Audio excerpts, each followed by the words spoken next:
Just a really quick, before I start type of thing. Like, I'm just going to say this before I start. I'm not going to be going deep into what happened between Emily and Uncivil Law. I don't even know what happened. I just know that there was a small, like, issue and they were kind of having an issue, right? And I just want to make sure that I say to the community, it's okay that YouTubers have problems and even disagree or argue a little bit. And I think it kind of makes and breaks communities. If a community can have a problem and attempt to work it out and handle anything non-related to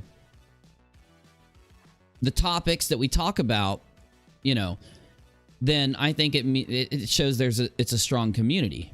So also, I think that when creators have an issue, if the community allows them to handle it, of course, sometimes it can turn into an argument or a fight, or even two YouTubers hating each other and fighting like crazy, and you can still watch them both and support them both. You don't have to pick sides. That cancel culture is picking a side. So anyway, I'm not here to break it down. I'm not going to tell you what happened. I just wanted to I just wanted to state that out to the community at the beginning of the stream. And do some other things tonight. So let's go ahead and roll the intro and get going. Let's do it now. Are you ready? You're ready this time?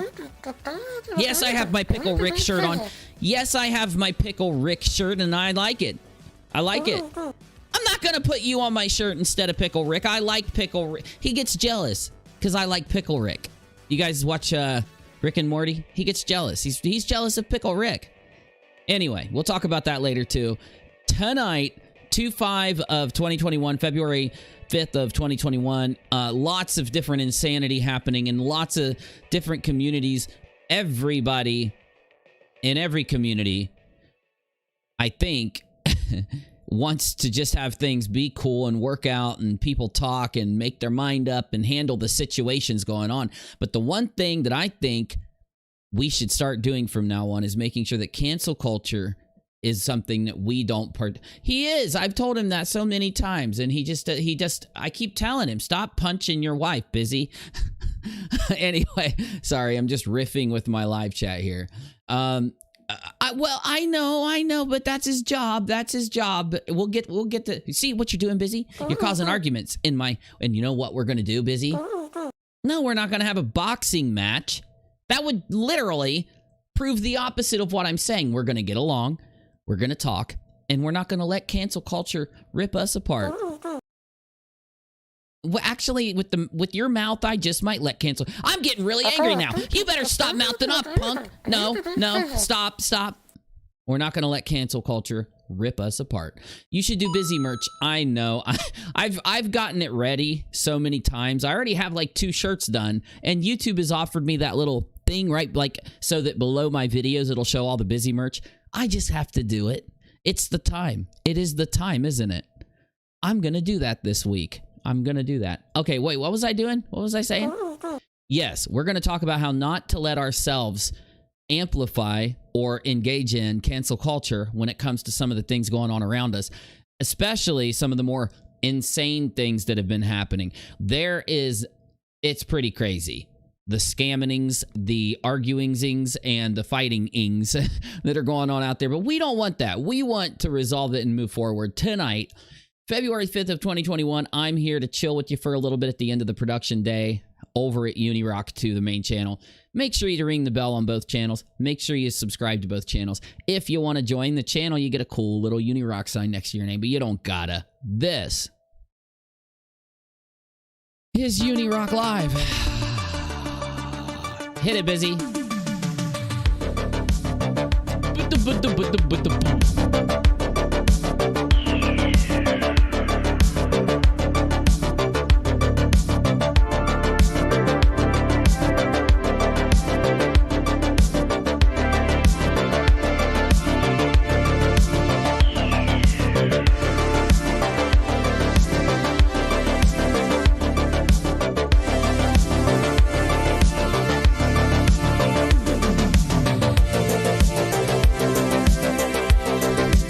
Stare into the microphone.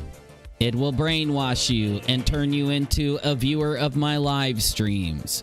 Stare into the microphone as it turns you into a uni sheep.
Process, right?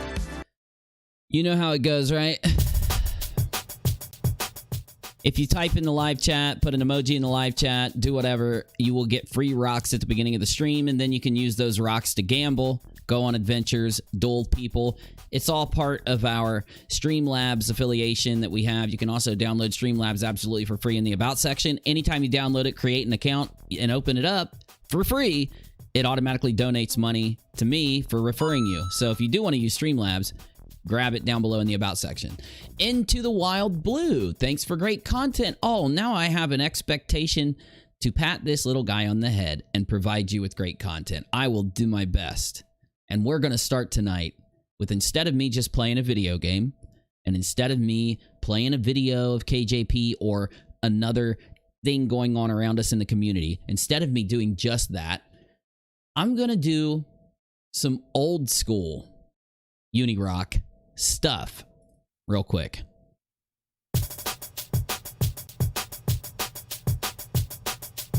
$100,000 rocks. Oh, that's a million. We don't want a million. Give you guys a million, you'll be rich. 100,000 rocks are giving away in just about 30 seconds after I do this little introduction that I'm about to do. Okay, old school.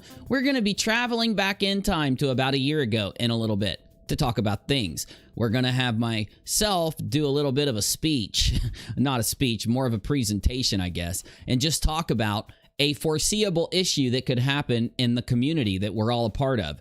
And I want to talk about what these communities are, how they all come together, and what ends up happening in the future with these types of communities. Since I've been on YouTube for a long time and I've seen these kind of different subjects spring giant communities way bigger than this one. I believe Emily hit 10,000 concurrent people watching her live stream, right? And everybody was all like happy for her and excited, as anyone should be. And I've seen communities have live streams with 30,000, 50,000 people watching. I've had a stream with 30,000 people watching, and it's an insane thing. And you get a massive community, and there's all these other YouTubers who don't necessarily get to jump in, but because of people watching them from the community. They kind of become a part of it. So it's a natural thing. And I just want to talk about my experience in dealing with these communities forming and how some of them even self-destruct or break apart and the reasons why. Because one thing about this whole mess going on for the last year, 2 years even, is I just love the people. Even the, you see some people out there, like, they're really messed up in the head, really nasty, doing some really bad things constantly, and I don't like them at all. But when it comes to the open-minded people that are coming in and looking at all these crazy events and doing their best to try and understand it and pick the thing that they think they want to, they don't want to be lied to. They don't want to be told what to think. They want to be given the thought process. They want to be given the, what I call evidence, but it could just be whatever brings somebody to a conclusion, and they want to reach their own conclusions. And there are so many people like that in these communities, smart people who want to think for themselves. I don't want to see this community fall apart. I'm not saying it's going to. I don't think it will, and anytime soon, maybe later. I don't think that the things that are happening now will have an effect on that. I just want to talk about how I've seen this wave, I call it a wave, of community spawn, like rising up and then crumbling down and coming up and then breaking apart. And I want to talk about it so that maybe going forward in this community, we can hold it together and build something big out of everything that's been going on. So let's do that. And I'm initiating the rock payout in 5 seconds. Right now, here comes the rocks. You've had your last chance to put an emoji in the chat to get them. They're being paid out now. I'll do another payout later. Let me go ahead and go to my dashboard here in Streamlabs so that I can see anything that happens from you guys. And that way, like with this thing happening, thank you so much, Into the Wild Blue. You are so kind. And Gene will come up in a minute. I just want to thank Gene again. Let's go, Streamlabs. Thank you, Gene. Thank you. All right. Now I got my little dashboard there. I got everything else there. I can see my live chat there. Now it's time for me to kind of be... I'm going to do something I clicked it twice. I'm going to do something tonight that I haven't done in a while, as long as my connection holds up. I'm going to do an actual live show. Just for a little bit. Don't panic. I'm only going to do it for a little bit. I guess Heidi, is that new? Oh, Heidi. Thank you. How's it going? Great. I hope you're doing great too. Thanks for the support. Let's do this.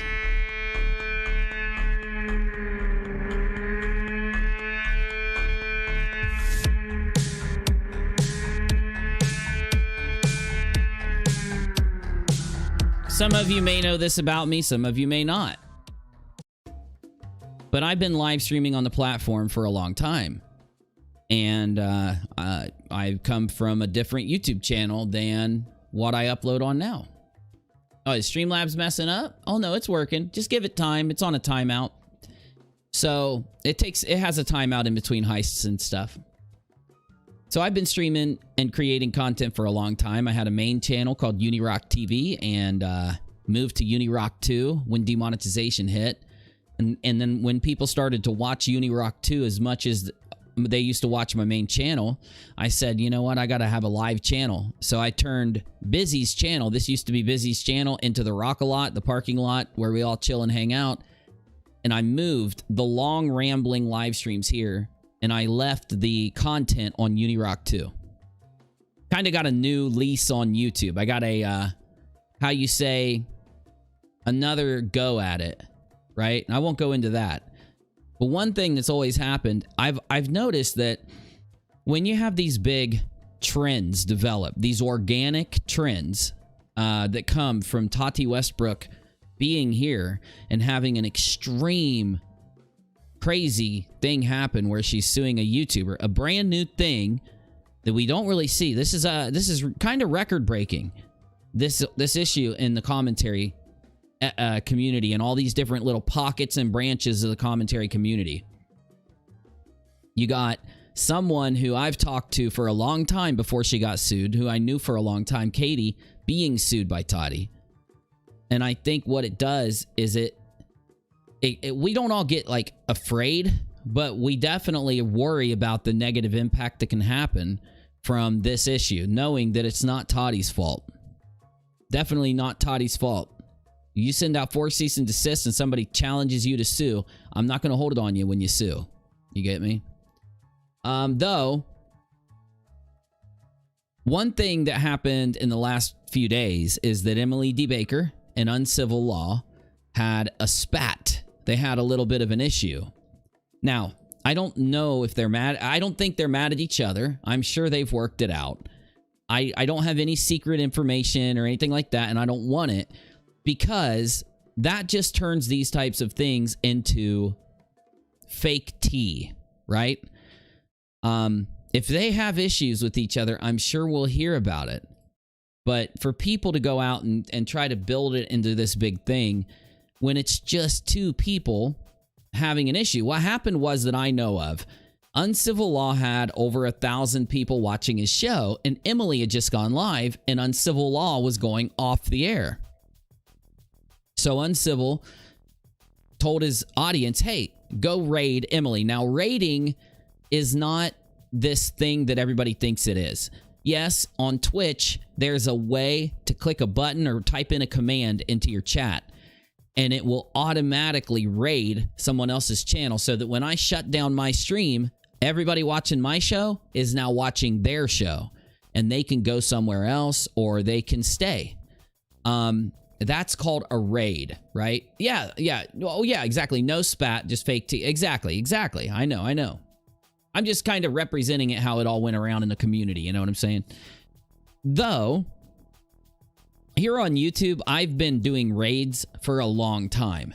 But that's because when you play games on YouTube, it's common courtesy at the end of your stream to go find a gamer that's playing the same game as you and have your audience go watch them and support them for a little bit and see if they want to stay. Like, hey, go watch this guy. Tell him, hey, UNIRock sent me. That's what hashtag UNIRock sent me is what you guys used to do. And you guys would jump in their chat. I'd end my stream. And if you were entertained, you'd stay. If not, you'd talk for a minute and go. But you'd be supportive, you know, you'd be positive. And a lot of times I'd find a streamer that had 5, 6, 7 people watching. So they'd get like 100 people that would come in for the first time ever. So it's really fun. It's really cool to do it. Now, I could see how Emily wouldn't be happy about that in this situation. Okay? So no, I'm not saying Uncivil Law did anything wrong. And I'm saying Emily didn't do anything wrong. I think both of them, you know, I think Emily, when you raid somebody, you're kind of getting self-promotion. Okay? And that's why we always try to raid someone who is either smaller than us or someone we know. Okay? Somebody who we know is okay with me. If I'm going to raid somebody playing a video game and they've got 10,000 people watching and I've got 300, it makes it look like I'm trying to get some clout off of a bigger streamer. So unless I know them, and this is just that kind of etiquette that a lot of people have who've live streamed for years, right? Because we've all made mistakes. We've all been accused of doing something to get clout or something else when we weren't. And we were just like, you know, trying to, hey, I know raiding people do that. Let's do it. All I'm saying is, in this situation, let's just pretend that there was a fight and it all started because of this issue. Nobody did anything wrong. I think that Uncivil Law thought that he knew Emily enough with some unwritten, you know, understanding to be able to raid her stream. And Emily, of course, needs to guard her stream. She needs to. Emily is really big right now. Do you realize how many people are going to be in Emily's chat trying to tell people that they have a channel in the most kind of, you know, slick way they can just to get a couple people to maybe go look for them, right? And it happens all the time. I've had it happen in my chats even when I only have 500 people watching or 1,000 people watching. So it will happen, and people do need to guard against people doing that. People need to kick people out, kick YouTubers out, ban them who try to gain clout from doing that. Now, my problem is in this situation, I don't think Kurt was trying to gain clout. I don't think Emily thinks that either. I think Emily, you know, is under the pressure of her channel blowing up. And I'm going to tell you now, the first time your channel blows up, I experienced it in 2017. And yeah, it's stressful at first. You get used to it, but you don't. Right? So anyway, I don't think there's any issue here. I just want to make sure that the community doesn't take anything too far. Like, give them time to talk. Give them time to work it out. Respect both of them throughout it. I would say don't try to stop watching one or the other just because they might have had an issue. Get me? Because that's what starts these little fractures. That's what starts these little tiny cracks to happen in a powerful or a big or a growing community. Because then there are going to be people that like Emily. And if they're over watching someone else and people are shit talking Emily because they're mad because of this, or they're shit talking civil law, it's going to start cracking the foundation. I'm telling you, I've been through this so many times. It will. And that's why I think that maybe if we just talk about it a little bit, not what happened, but maybe talk about how we could all not allow this community that none of us have control over it. None of us have any type of effect, right? Yeah, I think maybe Emily could because she's really big out there right now in this thing. So yeah, Emily could have an effect. But my point is, the effect we should try to have is to keep us all together, to keep us all interested. And then even when this whole story ends, to keep everybody watching and supporting to the next issue, the next situation that we all talk about, right? Because we all got something really good here. We also have something scary because we've seen how extreme people will go around this. The reason why there are people going to extreme places around this issue is because of how interesting and how encompassing and how mysterious and how new this whole thing is for everybody. Right? Even at the basic level. If KJP wins, we all know there's going to be a lot more people who have that kind of thing to say, go out there and do what KJP did to Tati to someone else. And that's scary and that sucks. And if Tati wins, then there's going to be some bigger creators who think, okay, if somebody talks about me and I don't like what they say, then I can sue them. And that's just not true. You can't sue somebody because you don't like what they say. There has to be very specific things. You have to wield that responsibility in a responsible way. Because you're literally talking about destroying somebody else's livelihood, destroying somebody else's social presence, or even, as we've heard lately, destroying someone's dreams fall away, right? So, no, I don't think it's Tati's fault. I said that earlier. I'm saying it again, just so you understand me. All right. Now, we've seen certain communities literally break apart at the seams. It's why I documented a certain situation a long time ago, because I watched as a community had been broken apart at the literal seams. And you've seen what happens to a community and the YouTubers involved in that community when a community breaks apart that way, right? You've seen what happens. Every one of them become irrelevant and break down. Every one of them become obsessed over what they lost. Every one of them makes bad decisions, and it just turns into this insane shit show because they know they're watching this thing they worked for years go away. And what that thing is them clinging on. Now, you're not going to have that happen here because this whole Tati lawsuit thing has all sprung up just in the last few months, and it'll go away as quickly as it came, you know? There won't be anything for people to try to grasp onto, is my point. I think some people will continue talking about KJP every day, and that probably won't work for them after this whole thing dies out. But I also think that KJP probably will always be a criticized figure on the internet, at least until she changes, right? On the same breath, saying two different things. All I want to make sure of is that no matter what happens, no matter who gets mad at who, no matter what, you know, things kind of become road bumps, in our community. Because again, we could all stand up and say, I'm not part of your community. Are you talking about the same thing? Are we all kind of talking about the same thing? Are we all kind of like giving different sides, different takes, right? From an upload perspective? Yeah, right? So, as much as I just think it would really suck if Uncivil, or let's just use them as an example, because again, I know they're not mad at each other. Everybody can understand. There's no beef. There's no bad thing happening. I know there was some tweets and there were some people talking out there where they were like, you know, I'm mad at this person now, or I hate Uncivil now, or I'm not watching this person now. Don't let yourself feel that way, is my opinion. I just don't think you should let yourself feel that way. You got me?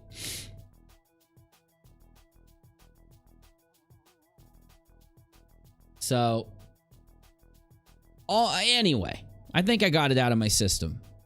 Because it would just really suck to see, you know, a bunch of drama start around situations that where there's no drama. That's what I call fake tea. You know, fake tea. You could say, I think I said this yesterday or the day before. You know how KJP will like to take these tiny little points. Like she'll find out the Duggar got a fight with the Duggar mother got in a fight with one of the kids and tells the kids, get out of here, you big meanie head. And then KJP will report, Duggar mom kicks kid out of the house for good, and turns it into this big narrative. It's fake tea. It's somebody's, let's say, sensationalized interpretation of mundane facts, right? And that's, I said this yesterday, it's not a bad thing to do that all the time, but when it deals with people's lives, sometimes it kind of is. Just kinda. I agree, Terry. I agree. Trust me, I agree. You know? Julie says, as a mod, you don't stir up drama and upset literal paying members of a channel. Even people asking what was a raid were being snapped at and timed out. Even I did was rude if it's been mentioned, so. No, I think your feelings are valid, right? And I don't know how Emily handles her. Let me grab my live chat, because I feel like a lot of you guys have things to say. I want to hear what you have to say, and I want to just give you my thoughts. Okay? Let's do that. Because, yeah, you make a good point, but I've got some points to make right back at you. And I know that we're going to talk about it, and it's going to be badass. Let's do it. Let's do it.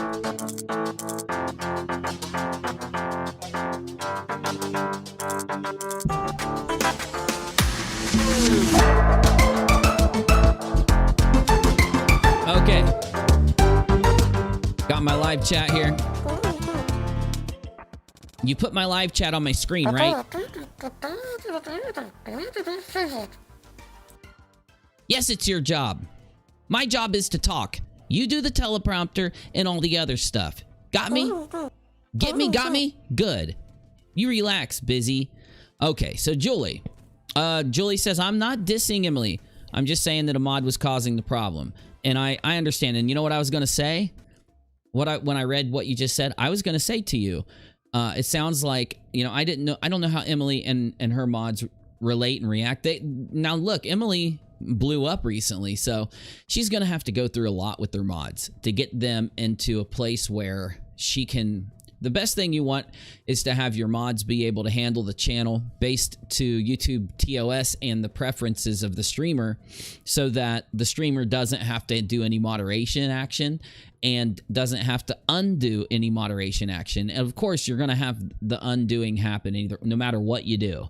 There's going to be accidents, but you just want to minimize the accidents. So I'm sure that, you know, I'm sure that what you're going to have is, like, some of Emily's mods would have never modded streams this big before, and it's going to take them a while, in my opinion, to get to a place where when these types of things happen, they can handle it. It sucks if anyone got kicked from her channel because of the raid, because I don't think anyone should have, or been snapped at or any of that. Though that's not on Emily, I don't think. And unless Emily snapped at you, but you get me. But either way, you know, I know there probably is a little bit of fallout, you know, over the issue happening. So, again, I don't think Uncivil is in the wrong. I just think he misjudged when it was appropriate to do a raid, right? And I don't think Emily was in the wrong. I just think Emily, you know, I think that the size of Emily's channel, I think that Uncivil just had Emily on, and I believe Uncivil was on her show, maybe not. So I guess he just assumed like, oh, she won't care. But yeah, you should definitely talk to a creator, make sure the creator's cool before you do it. That is, unless you're the bigger creator doing the raid on a smaller creator. It's always welcome in that. And see how it's kind of weird, the etiquette of it. The etiquette of it is people would say, look, he's got 1,000 people watching. It really helped out Emily to do that, right? So why wouldn't she want the other viewers? Well, that's the thing. I think that a lot of people forget that a creator with, you know, 15,000 people watching will get offended by somebody with 500 viewers or 1,000 viewers rating them like that. Sometimes they won't. It depends on the creator, but it is possible because they worry about maybe she was talking to her chat at that time. Maybe she was about to, and she didn't want all that craziness. It's going to make it hard to read questions, and then think about how she has to guard against self-promotion. And I don't think the self-promotion thing really fits into the scenario here, because I know they're cool with each other, but it kind of does, right? And you got to remember too, Emily has been having a bunch of creators that she doesn't know. Some have doxed people, some are the harassers that are out there, and some are good creators. And so even good creators jump into Emily's channel sometimes and try to advertise themselves. And of course, sometimes it just happens, and nobody should be faulted for that. Like Drama and Opinions jumps in and 20 people are like, oh my God, I love your channel. That's not self-promotion. But if, you know, Drama and Opinions jumps in and she screams, hey guys, come sub to me, I talk about what Emily does, that is self-promotion. It's disrespectful. And I know Drama and Opinions would never do that. Just an example. So what I'm saying is it's a complicated situation, and in our community, in this whole community, it's kind of hard to be able to determine who would be okay with the raid and who wouldn't, you know? That's why I keep my raids to video games and to doing it for small creators, you know? Because I'm still a pretty small creator, so I can get away with it. If I go find somebody with like 20 people watching and I throw 100 people in there, you know, I can get away with it. And it's fun. Raids are really fun. Okay, let's see what you guys are saying. I'm sorry. Purple Giraffe says, I'm sorry, I've been sending messages to @UNIRock. Well, I might find them. I might, because I'm scrolling through the chat right now. So I might be able, I'll look for it for sure. Julie says, I feel bad for Kurt. He was literally getting her views, supporting her, and that he even ended his stream, and that mod caused a big issue. I don't think they should be a mod, in my opinion. Yeah, I don't know who. And I don't really know what happened there, but, you know. I just hope that Uncivil, I've heard the rumor, through the rumor mill, that Uncivil and Emily are just fine, and I'm sure they are. That's all I hope. You know what I'm saying? I hope that.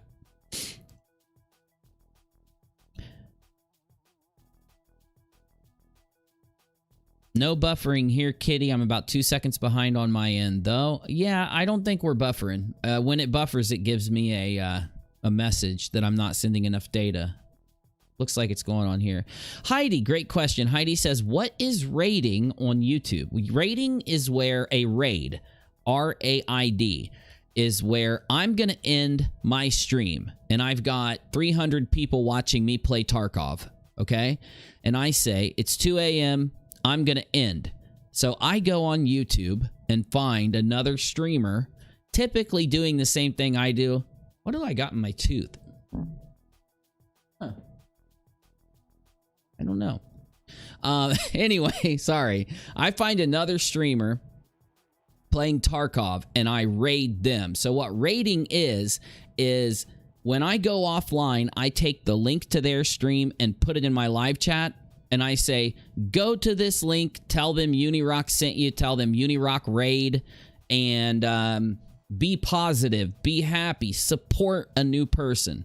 So let's pretend there's another creator out there named Condition 13 Gaming. So let's say I go to condition 13, I grab the link, throw it in my chat and say, raid condition 13, hashtag UNIRock sent me, hashtag UNIRock raid, whatever it is. And everybody goes in, they say hi to all the people that are there. They say hi to condition 13. Typically, a lot of new people subscribe to condition 13 and it pops up on his screen, new subscriber, new subscriber. So then condition will be like, dude, UNIRock, thanks for the raid. Hey, thanks, welcome all the new people. And condition will then try to entertain you guys there on his gaming stream. That's the definition of a raid. Now, on Twitch, you can set it up to where when you end your stream, it'll automatically raid somebody else, so it's built into the platform. Here on YouTube, I've done it 1,000 times. We just do it by dropping the link in our live chat and telling people to go there. So that's what it means, right? I doubt that Kurt and Emily will beef over minor. I do too. I do too. And really, I'm not trying to bring up the beef and bring up the fight. I was just wanting to bring up, like, hey, there's going to be things that creators disagree with. There's going to be times when Emily yells at Nate the lawyer, Nate, you ding dong, stop it. She might not say that. I would, though, but Nate would say it to me. But anyway, you get me? And that's normal. It's just normal. I just don't want... I was just trying to say to everybody, don't let it fracture the community. Don't start hating one or the other. Don't start taking sides, because taking sides is cancel culture. It's what leads to it. It's what facilitates it, you know? So, the mod was saying that Uncivil was told not to do it when that wasn't the case and claimed it was malicious when it wasn't. And that's inappropriate for a mod, right? What a mod is supposed to do is moderate at all times. A moderator goes to the chat and tries to, in my channel, apply YouTube's TOS, kick people that are being rude or nasty to others, warn them, and then kick them if they don't listen, or kick them if it's extreme. And then at the same time, if two people are arguing, moderators try to come in and say, hey guys, we don't want you to argue in here. If you want to talk, you know, maybe try to do it outside of the chat. You know, we want to have discussions that are on topic and that progress somewhere. So if you guys are going to just yell at each other or fight or be nasty, we're going to ask you to leave or time you out. So a moderator's #1 job is to moderate any situation. That is the definition, not adding more drama, not adding more tension, diffusing it to where the chat is back to where it needs to be. Where does it need to be? It needs to be at a place where people can say what they want to say and not feel like they're going to have a fight or an argument, a hostile place. A comfortable place for them to say what they want to say. And that's why the #1 rule in my chat, the way that we moderate, we say, don't be a dick. That's like our motto. My mod's motto is don't be a dick. Just try to at least be respectful to the people around you, or else why are you chatting in here anyway? If you're not trying to be respectful, you're definitely just stirring stuff up. So, you got me? You guys get me? Yeah, a bunch of people on Twitter were saying a bunch of crap to start drama. That's one of the main things that made me want to just come in and say, hey, don't allow that to happen. You know? Because the only way that anyone trying to start drama around this is going to get it to happen is by going around prodding things, attacking, talking shit, whatever. My request or advice or preference here is just for everyone. Like, if you get involved in a conversation around any of this, I'm just asking you to say something that'll diffuse it. Say something that'll keep everybody together. Say something that'll prevent the fighting. That's just my request. So yeah, if it comes to you needing to get up there and do your thing, I'm not saying don't, but I'm requesting everyone to try to keep the community in mind. Because we don't want... The last thing we're going to want is for all the YouTubers that are getting to know each other and hanging out and making great content with each other for everyone to kind of engage in and all that. The last thing we need is them to start fighting and attacking each other or hating each other or arguing with each other and then drama to pop off. It just would be useless. I mean, it wouldn't matter, but it's just useless. It's not going to give us any good content. It's not going to, if you allow fake tea in your community, you're just going to drive people away. People are smarter than that. Sometimes you're duped by fake tea a little bit in the beginning. But once you sip that shit, you're like, okay, this is some fake sugar. This is some like replacement sugar. These tea leaves are really stale. When they what did you use 10-year-old Lipton to make this shit? I want the fresh tea. I want the tea over the leaves. I want it boiled right, you know? I want it steeped correctly with real sugar, not that replacement shit. Or I'm gonna go down to a I'm gonna go get a tea from somewhere else that is fresh, that is good, that works. And there's a lot of creators out there that don't get that. They really do think that the community will just accept the stalest, shittiest tea ever. And they'll just be like, okay, I'm here for it. And we aren't here for it. Or else we'd be watching KJ's Duggar content. Okay, I didn't say that. I didn't say that. Busy, I'm not being mean to KJ. I know you're a fan. You can be a super fan all you want. I'm not a fan. You're a fan. You're a KJ fan. Why do you think everybody talks shit about you, Busy? Because you watch KJ. I'm sorry. Terry says 200 peeps asked what a raid was. I was one of them. It was distracting even for me, my ADHD, and I can understand that. And I do think that it was an inappropriate time to raid Emily. I'm not against Uncivil. I don't think he did anything wrong. I think it was just one of those unlucky.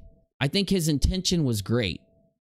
And I think he's just being a good guy. I think he's just being Uncivil Law. He's a really funny, really good dude.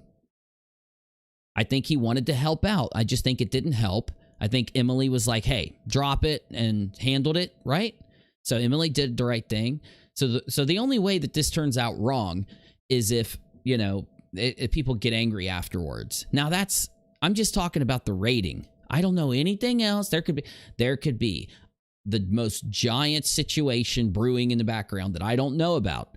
I'm not talking about all that. I'm talking about the rating and the community and just what's going on from what I know. And I know just as much as everybody else, okay? I'm not in on anything. Purple Giraffe says, UNIRock, I'm happy to see Emily and Uncivil having the conversations in the open and showing all of YouTube how misunderstandings can be handled. Purple Giraffe, me too. And I didn't see that. But if that happened, then I also am happy that happened. And that's how it's supposed to happen. Me and Nate, the lawyer, have gotten into literal knockdown, drag-out arguments on stream and with each other before, on and off stream. So, and we're 100% cool with each other, and that's how it should be. Because, honestly, we're people, and we aren't fake about how we handle things, you know? So, you know, in some communities, it's normal to not handle it publicly, like in a gaming community or some other community, vlogging. They're going to say, hey, don't fight like that on camera. Don't put that in the video. And we're not like that. We try to do our little arguments and our disagreements. Like me and Nate disagree on fundamental concepts on a couple stories. Still to this day, he'll bring it up, I'll bring it up, we'll argue about it, and we do that all the time. An outsider would look in and think we hated each other, but we don't. And with Emily's ADHD, her chat needs certain structure so that she doesn't get distracted. Yeah, and I'm completely down with that. I am. I don't think Emily or Uncivil did anything wrong. I think them handling it like you guys just said they did, and like adults, is a good thing, and I think it says a lot about those two creators, honestly. And I'm just trying to weigh in with my 2 cents. At the same time, I've seen a lot of you guys go out on a limb for both creators and out on Twitter trying to diffuse things and make things work. And I saw a lot of you guys were being very logical and very put together about everything. So I was happy about that. I thought that was awesome. Sorry, I'm fixing my lighting here. My lighting is jacked up, y'all. But no, I just kind of wanted to also let you guys know that you guys were handling it really good. You handled it really good. So. I'm sorry. I read that one. Okay. She got hit from all sides. Somebody got hit from all sides, and then my chat skipped. So let me see if I can get back to where I left off. If I miss anything you say, just retype it for me. I'm trying to go back. I'm looking forward to Emily and Uncivil showing how misunderstandings should be worked out. Maybe others will take their example. Yeah, definitely. Definitely. Blonde says, I get that she wanted her live to be a specific way. However, when she called the action rude, it made me feel awkward. I'm members to both. We're here for fun. Yeah, and look, it's gonna... that's normal, you know? It's gonna happen. It's, I think it's the ultimate testament to the fact that you're watching real people to see them have a little issue like this, you know? And you guys should be happy about that they are real with you. Because I'm going to tell you now, this kind of stuff is normal for any YouTuber. YouTubers will get into arguments. YouTubers will freaking get mad at each other. Yeah, we do it. It's just a lot of times we don't do it on stream or in a video. And for good reason. It wouldn't be fun for people. A lot of people don't want to see that stuff. But, oh, me and Nate, like I said earlier, we've sat in Discord just freaking going back and forth over some topics. So, a lot of times that's the process, right? Jody says, I recently found your channel because of the KJP situation. I stay because you're respectful. Well, thank you. I do my best, you know. I try to handle things. I have a hard job because I let myself get... I let other creators constantly approach me, at least I have in the past, asking me to weigh in their situations. It's how I got involved back in 2019 with this whole story involving KJP and a lot of things. It's also how I got involved with another story in early 2019 or late 2018. And probably early 2019, and then I've gotten into other situations before when creators approach me. So I do my best to hear all sides. And if I'm going to hear all sides, a lot of times I have to do interviews sometimes I don't want to do. I got to talk to people who I have to hold my tongue sometimes during interviews, during conversations with certain YouTubers and other people to try and make sure that I get the questions answered I need answered. I have to, you know, sometimes sit down with people who I know are literal trolls like I did in the KJ situation. Back in the KJ situation, I was doing live streams here telling people, bring me the worst of KJ's actions. And there were 3 or 4 people in the community who I knew were trolling people and lying and stirring up stuff. But I needed to talk to them in order to be able to understand everything that was going on. And I brought them into my Discord server and talked to them for a good few weeks before they ended up getting kicked out because they were crazy. But, you know, a lot of times, if you want to make progress in these kind of stories, especially if the story involves, you know, YouTube channels falling apart and breaking up, if the story involves a YouTuber digging too deep on someone else, a bigger YouTuber suing someone else, you're going to have interactions, you're going to have things happen that you normally just would ignore or avoid. But you need to do it if you want to understand the story and if you want to get to the bottom of things. And like when I went and talked to Augie and Creepshow and them, I would have rather done my video so they knew what I was going to say, then went and talked to him. I'm glad I didn't. I'm glad it went the other way, because in the end, it ended up going, it ended up exposing a lot about what was going on. And in the same respect, when I first talked to Katie, I didn't want to talk to her because I had been criticizing Katie. I'd been given some information that she had struck another creator, and the other creator had verified it to another creator, and they hadn't released the absolute proof yet, but everybody just kind of went with it until later on when we did request the proof, we were given fake screenshots. So there was a good few weeks where I was like involved in this whole story and I was completely misled. And then I had to go have really uncomfortable conversations in order to gain the information I needed to make an accurate decision on things. And that sucked, but I had to do it. So I try to be respectful throughout these things, just knowing that the goal of what I'm doing either is to have a live stream just to hang out and talk to you guys, or the goal is to make a video, right? The goal is to upload a video and show people what it is that happened, what it is I've found. So I try to work for the goal more than the other way around, and it leads me into a lot of these situations where I've got to be respectful to people who completely disagree with each other, like with Creepshow and KJP. I still wish I would have connected those two, right? Even now, I wish I would have connected them, because even if Katie would have acted like a complete mean ass to Creepshow, could you imagine how entertaining it would have been to hear Creepshow tell us about her conversation with KJP? What if she would have recorded it? That would have been badass. Right? So there's a lot of times when really interesting things will happen because of people trying to talk, and even if they don't like each other. And the only way to get there is to try to at least have a respectful dialogue to some extent. A lot of times it doesn't stay respectful, but it happens. Either way, sorry. I appreciate that though. Well, I know that's a discussion happening out there right now. I have a feeling things are gonna... Okay. I'm not gonna sit here and act like I don't know what's going on. I know that the gambit is going on. That you've got one side all the way to the other that's going on right now. There are people saying they know this. There are people that have found that. There are people that are saying this is gonna happen. And all I'm saying is, I have no clue what's coming over the horizon. I don't know. I don't know what happened. I don't know what information's out there. But one thing's for sure. We got to keep this community together. That's it. We got to. We have to keep the people getting the true information that's out there, seeing these situations for what they are. That's what we do. And I do think we're going to have some dramatic things go on over the next few weeks, but we'll be able to hold it together. We'll be able to hold it together, and it's going to be pretty interesting, to say the least. I know that, yeah.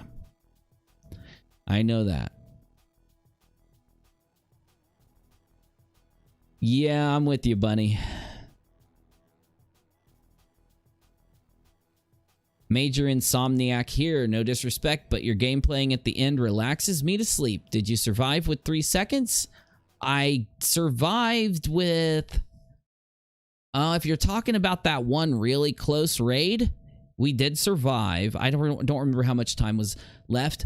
But no, that's not disrespectful at all. I love it when you guys watch at the end of the night. I do that myself. I'll turn on a live stream or a recorded gameplay video someone does, and I'll fall asleep watching it. So that's actually flattering. I appreciate that. So thank you. And I hope you keep watching, definitely. Crystal says, some parts of YouTube are turning into a frickin' soap opera. What's weird is some creators think it's needed to keep things relevant.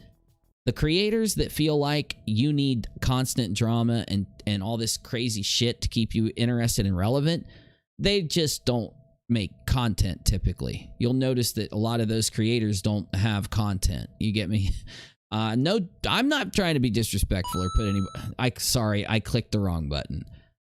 Trying to fix... There it is, I fixed it. I'm not trying to be disrespectful, but I call that days of our live streams. You know, like that old 80s soap opera, Days of Our Lives. You know, it's also what I call fake T2. And my point of covering stories is to cover them and get to a resolution in the story and then do a sum up video that goes through the whole thing. And yeah, I would very much prefer that these situations end and new situations begin and that constant loop happen. That's what I like. I know there are creators out there though who are in it for the tea or fake tea, stale tea. I need to call it stale tea. And that they think that there needs to be this kind of drama and spats and all this, and it's a constant evolution of what's going on. But yeah, I would try to say, I find that shit boring myself, and that's how I judge what I want to talk about or what I want to show people. Is if I think it's boring, I'm not like, that's why I brought those James Charles DMs. Those happened a long time ago, but they are such an integral part of the story that I know a lot of people either forgot about or didn't know about. that's what I mean. Like, I think that when it comes to that kind of like, are we going to, let's pretend, okay, let's just say this will make my point. In Uncivil Law and Emily, they had this little spat, right? Whatever it was, I'm just going to call it a spat, but it was just, they had this little interaction. And let's pretend they have the biggest fight ever. Like, they go live in 20 minutes and they're just yelling at each other and flipping out, and everybody makes a video about it. In a couple weeks, no one's going to bring that up again.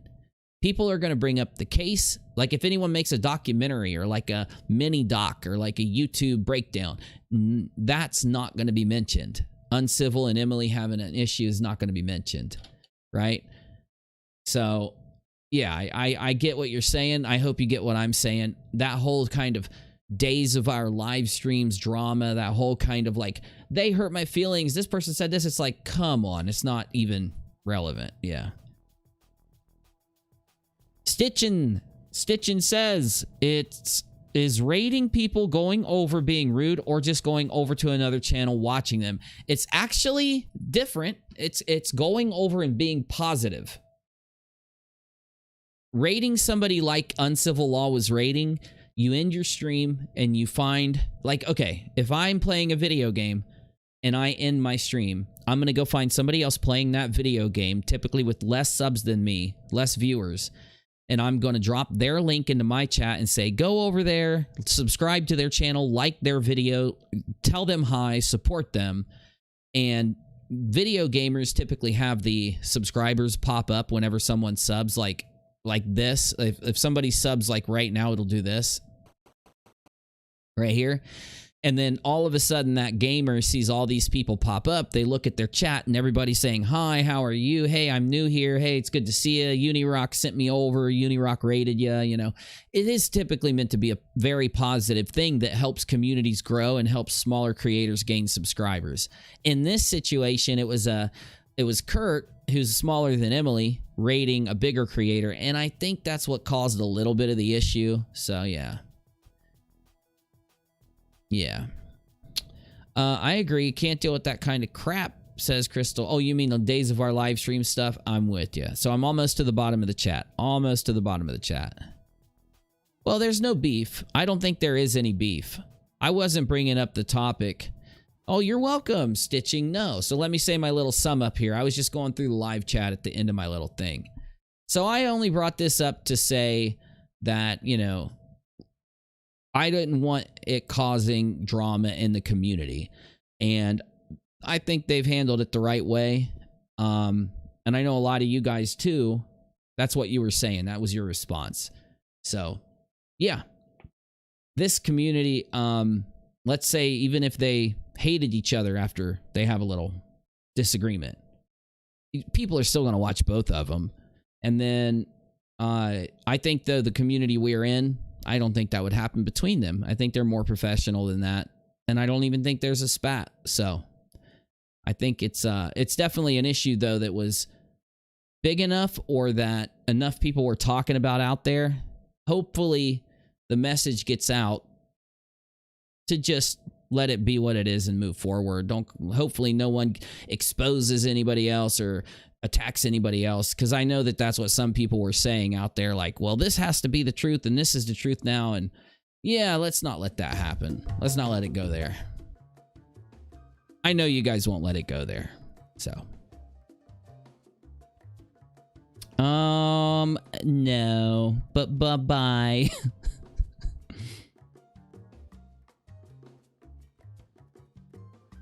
Kurt admires Emily. It's obvious. No, I think they're friends. I think they're cool.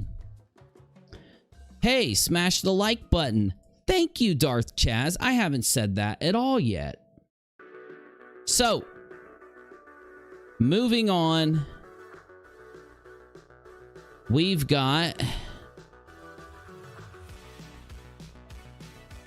another topic, if I can get it pulled up. Can you do a brief background on what you were talking about on the Twitter live earlier with the GoFundMe?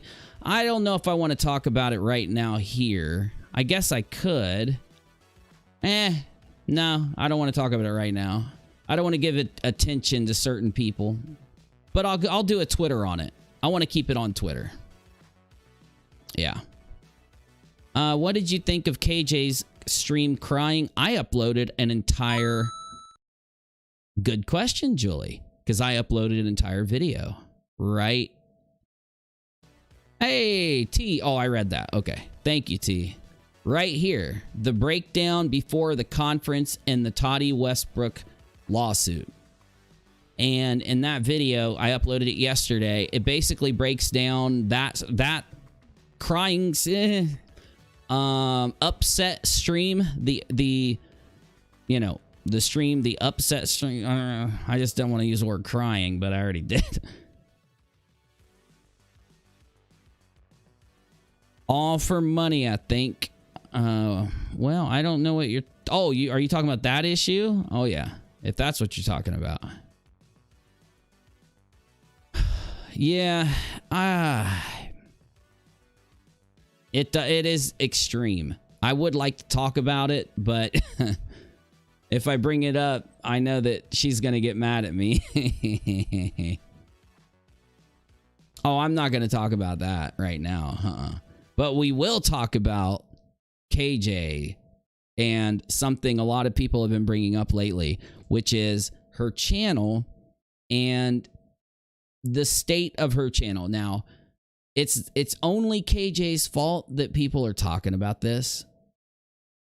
So, not my fault, not your fault. Remember the stream where she says, oh, damn it, busy. Where she says people aren't watching her anymore. I wanted to kind of address that because with her having that live stream clip exist where she has the little, she gets upset and says nobody's watching her or less people are watching her. How little views, like what is she getting now compared to what she got? Obviously, she's noticed a difference. I think everybody's noticed a little difference. So I'm really good at looking at YouTube analytics. I've been looking at analytics ever since my main channel. And as soon as it comes up, I'll break down exactly what it is. Exactly the difference from where she was before this whole issue and then where she's at. And that might give us a little... Ooh. What the... Yeah, okay. That'll give us a perspective on why she was so upset and why she said that. This is not throwing shade at her. This is not picking on her. It's when you go live, I'd never seen it before. You'd never seen it before. A YouTuber getting that upset and then crying because their views are really low. I don't want to shame her. I don't want to make her feel bad. I'm not doing this to you know, put more stress on her shoulders. But I do think there is a noticeable difference here. Oh, there very much is. And it does coincide with the Tati lawsuit. One thing, though, she's kind of brought herself up a little bit. And she's still doing really good. Look, no matter what, she's still doing really good. Yeah, she's still doing all right. Have I been getting threats too? I have, but nothing as extreme as what other people have gotten. Would you ever change your mind about KJ? Well, what do you mean? I already have. Would I ever change my mind back? Oh, sure. I have to be honest with you. Do you mean like if KJ... Oh, so what would I need to see from KJ in order to change my mind? Would that be a better question? Or are you asking something different? Let me know. Let me know. That's a good topic.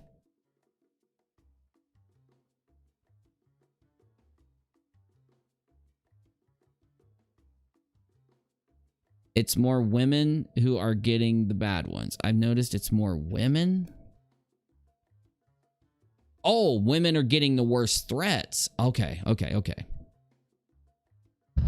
Well, that's just something you have to deal with when you're on YouTube. When you get a lot of attention. Like back in 2017, when my main channel blew up the first time, if I recalled correctly, I didn't receive any threats then. And that was the biggest blow up my channel ever had, the first one. It was enormous. But later on, around, let's say, the beginning of 2018, I was debunking a conspiracy theory that had just formed. And it was brand new. And I debunked it. And I got death threats then. I got a lot. The threats were way worse than anything else. And then I've received threats in reporting on another lawsuit. But only when... Not when I was on one side.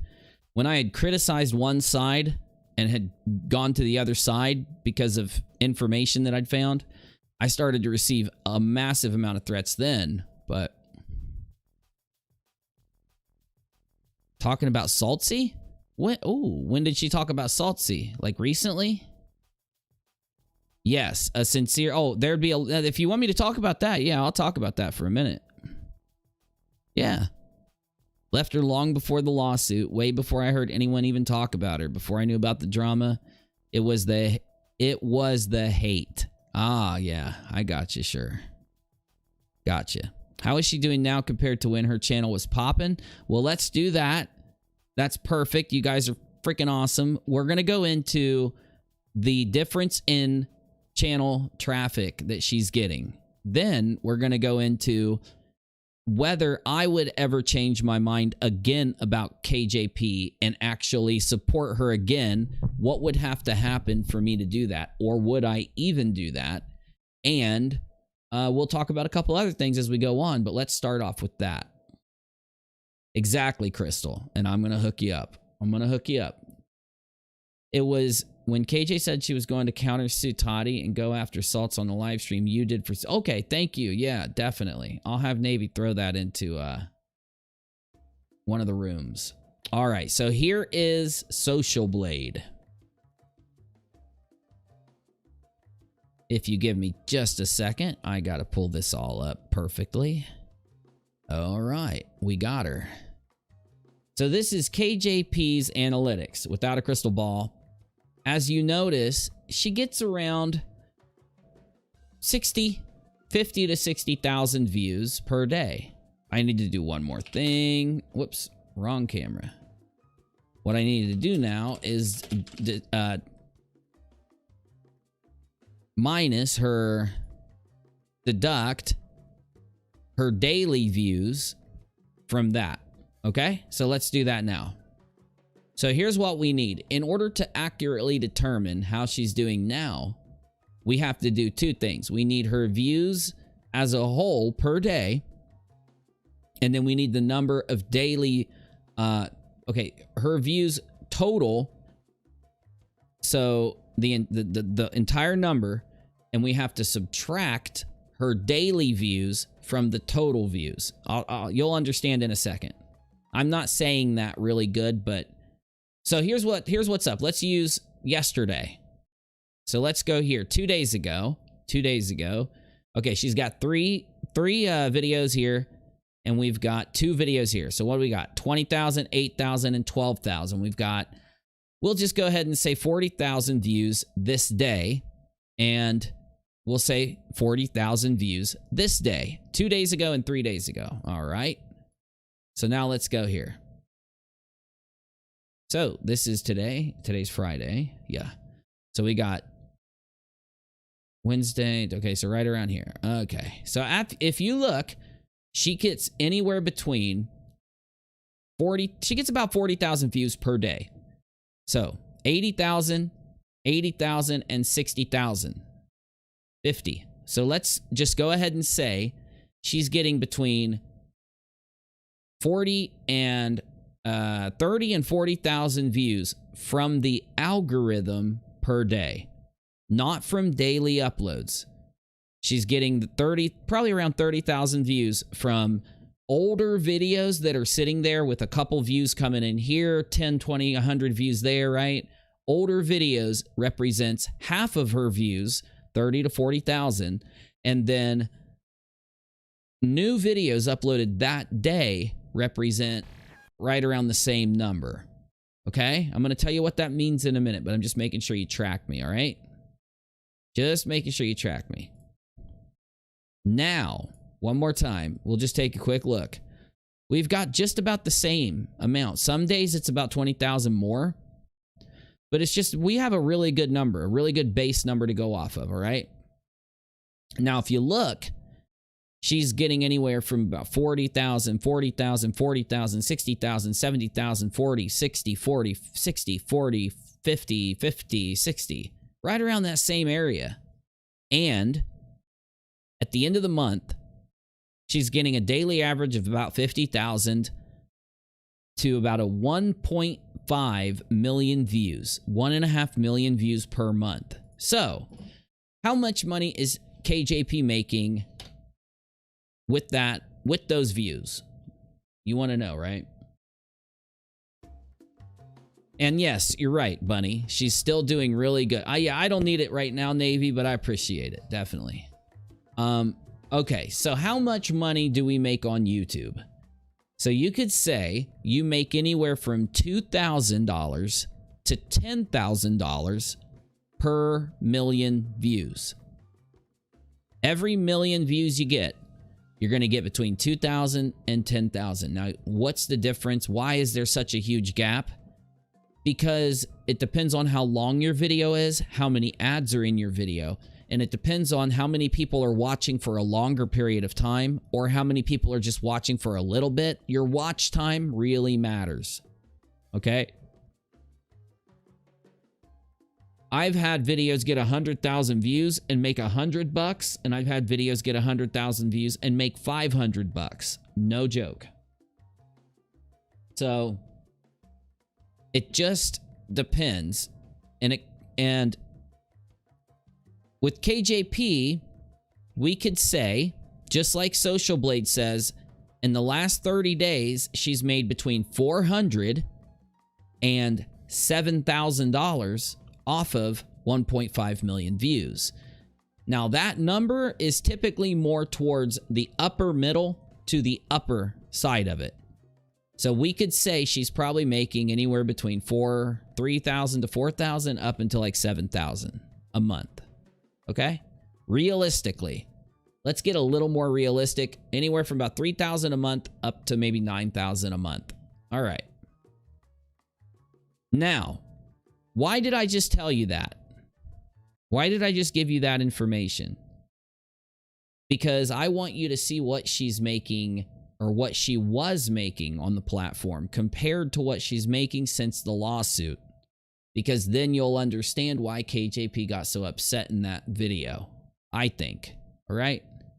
Because you brought it up. And then I'm going to talk to you about what if KJ changes? Will people support her again? I want to talk about that next too because you asked. You guys asked. So, here it is. Here it is. She started off on July of 2019. She only had around... What are her total subs? Does it not show it here? Gained subs. We've got gained subs and views. We just want the views. All right. So basically, if you go back to April of 2020... January. Yeah, let's go to January. So in January of 2020, she was making about 1.5 million views per month. Is this weekly? Monthly. Good. So the same amount of views she's getting now, she was getting then, right?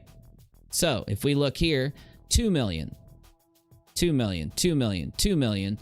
Right around July of 2020, she doubled her views up to 4 million and then went up again to 6.5. Remember, you're getting around, let's just say 1,000 to 5,000 per million. We'll do half of what you normally get. You're looking at right here, anywhere between like $10,000 and $30,000 from that many views.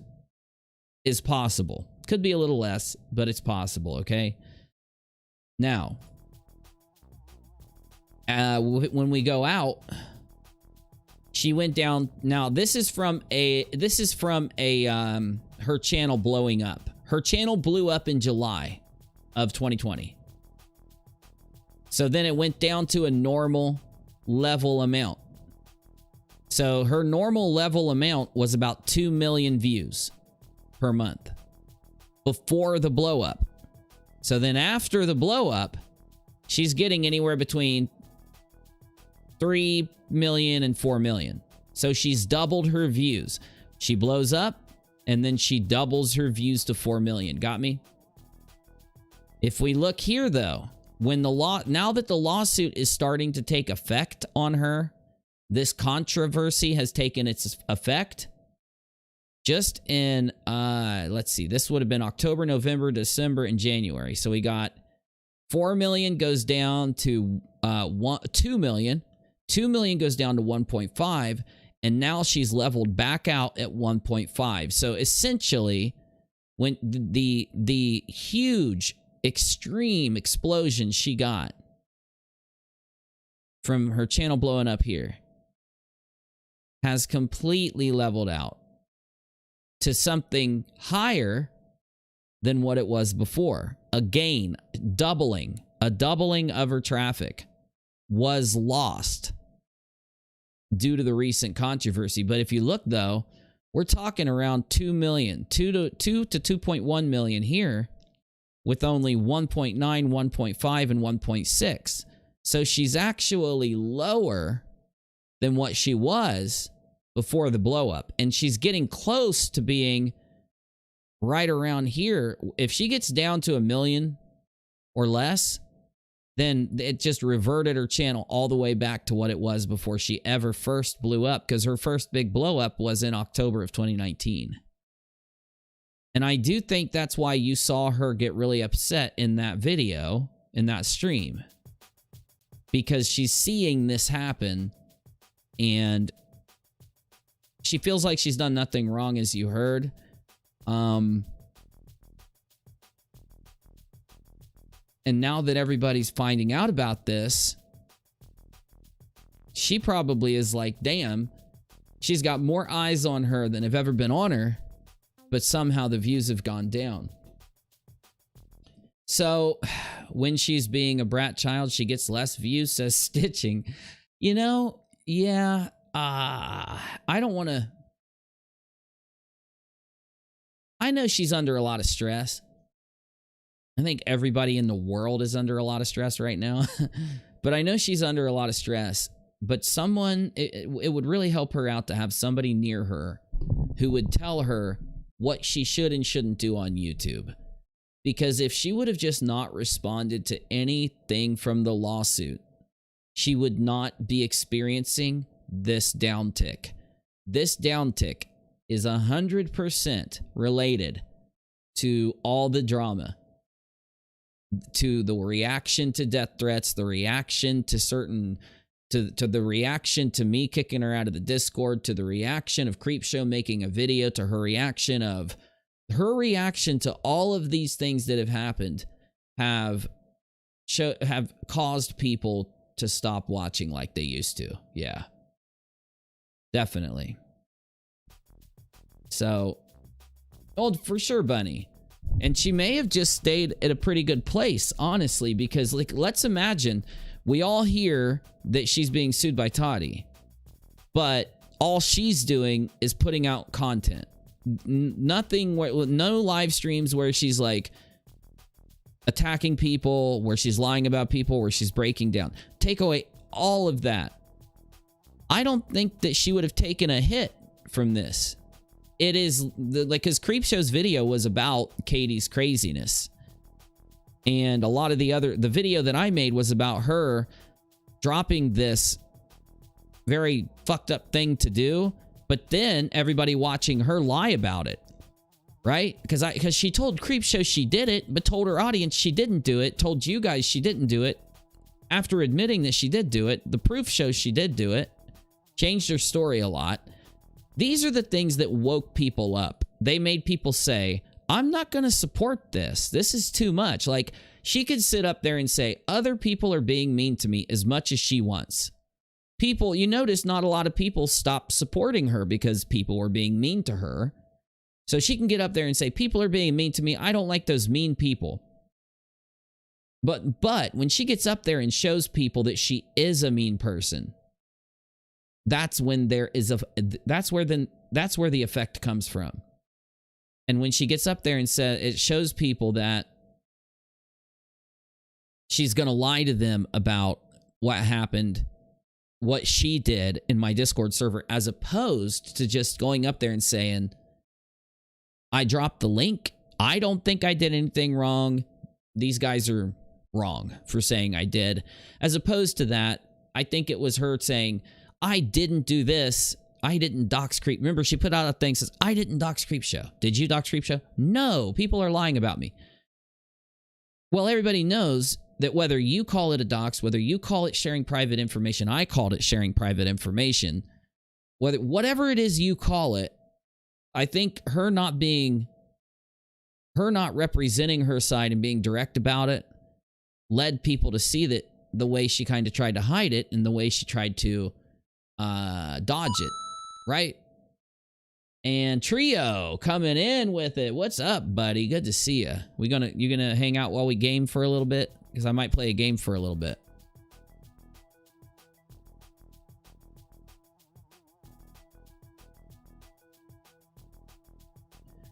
Oh, definitely, Kimberly. Oh, definitely. Now, I can't say anything because my girlfriend, Rachel, she makes all the decisions in our relationship, but I wouldn't stand in her way no matter what. Let's take a look at this, though. I might be able to get some more statistics that could kind of give us a little bit of a, yeah.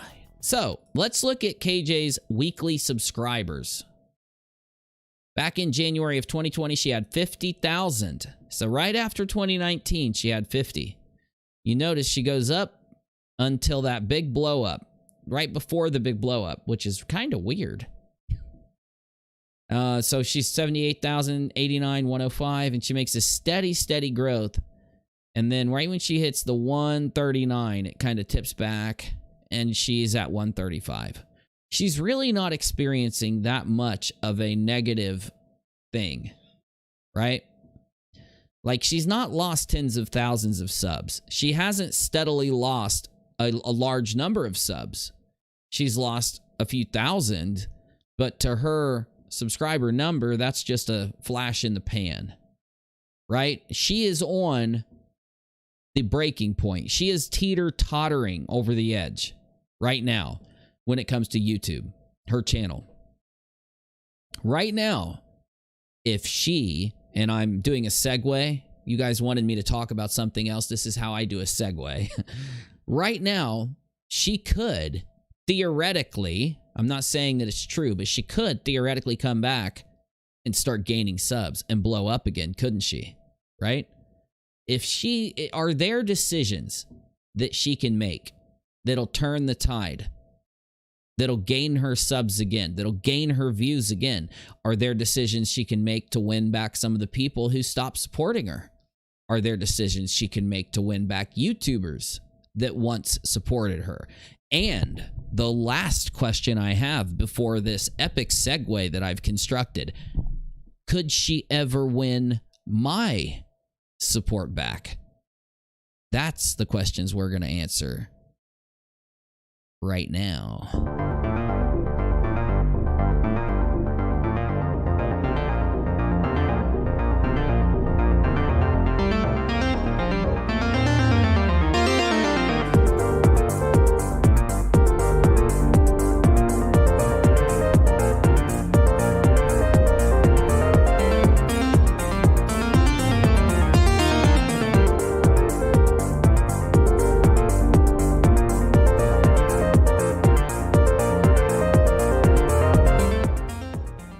Well, I want to be really direct right in the beginning of this conversation. I'm going to be very, extremely upfront and direct on one thing before we get started. No, she will never win back my support. And I'll tell you why. And I'm not being mean. I'm not being unfair. Okay? But it's a decision that I get to make after a couple things she did. And I'm going to let you know why right now, and then I'll talk about the rest of it. But I didn't support her because it was popular to support her. When I supported her, it was unpopular to support her every time I supported her. And I only supported her as a YouTuber. I supported her, and I said this when people would ask me, the same way I support every other YouTuber. Right? I think people should have a voice, have the ability to have a voice on the platform if they're not breaking terms of service. If there's this guy out there, and his name is Michael something or other, it's the name of his YouTube, and when he makes videos where he talks like Trump, if you know the name of this guy, type it in the chat if anyone knows this guy's name, okay? He talks like Trump, and he hangs out outside when he does his videos, even if it's really cold. And he says things like, before Cyberpunk, the video game, came out, everybody wanted to play it. He told everybody that it was going to suck. It was a horrible video game. And he ended up getting proven right. But before that, everybody was like in his chat calling him a moron, telling him he's an idiot. And then afterwards, they are all like, dude, you called it. But anyway, he got up there and was just nasty as hell to everybody. He just was, his name's like Michael something, I don't know. But he was nasty as hell. I think he should be able to get on YouTube and be nasty as hell if he wants. And in the Cyberpunk situation, he was right. Everybody hated this guy. Now they love him because he would get up there and say, you're idiots. You are sheep following the people that constructed this video game. They're lying to you. And he would be mean as hell. And people hated his guts, but we should be able to do that. I wouldn't do it. Other creators aren't going to do it. You're not going to get that far on the platform unless all of a sudden you get proven right, like he did. So it's not the smartest thing to do, but we should be able to do it. When it came to her, I knew she was mean to people. I knew she was nasty, and I knew she was snarky. But regardless of how nasty and snarky and whatever someone is, before you can completely damn them to say they shouldn't have a place on the platform or they shouldn't be supported at all on the platform, before that can happen, there has to be evidence. It has to be innocent until proven guilty. And the things that would turn the tide on her came down to the worst accusations, because she was getting accused of thousands of things. So the worst accusations were what mattered. Luckily, as the commentators came in, they kind of poured through everything in the background and found the worst things, right? And that was what I was criticizing her on when she dropped that link in my Discord. And you all know that's why I think she did it on purpose, because she was mad at me for criticizing her in a valid way over some really serious stuff, and she didn't want the confrontation to happen, so she just caused, I think she dropped the link knowing I'd kick her out. But anyway, whether that's true or not, I supported her back when I didn't know that she had done some of the worst things.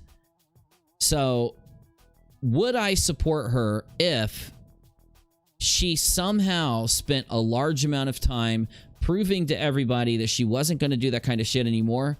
No, I wouldn't. But the major reason is because she tried to frame me, and she went on stream and tried to lie about me. Now, she did it in a really dumb way, if you remember. She did it by taking a screenshot and trying to convince people that that screenshot was in my general room of my server when it wasn't. And it was easy to prove that it never was in the general room and that she was lying, that it was in her DMs, right? And that she asked people to send it to her so she could turn it into her lawyer as evidence of harassment. But my point is, if she wouldn't have done some of those things, like her doing this thing to Tati, she could learn her lesson from. She could stop digging deep. She could stop trying to look up every little thing about somebody whenever she gets mad at them and all that. And she could spend years proving to YouTube she's not going to do anything like that again. The Tati lawsuit could teach her a lesson. And if she stays on the platform after, if she doesn't get deleted for some of the worst things she did, then, you know, she could take years and years and years and try to convince everybody. And there may be people out there, if that does happen, that would forgive her, but I'm not going to. And it's different for me, because you don't, like, there are people out there. The allegations against Katie were at all these levels, and all I was concerned with back then were the worst accusations. The worst ones involved doxing, involved threatening people, involved trolling. So let's go down to some of those things that weren't the worst. Being mean to her moderators, being mean to other people, snapping at people. Even now, one of the accusations that was kind of severe but was kind of less severe was that she would purposely be vindictive and try to frame up people for doing things when she got mad at them. And of course, the people making that allegation didn't have evidence. Well, how would they have evidence, right?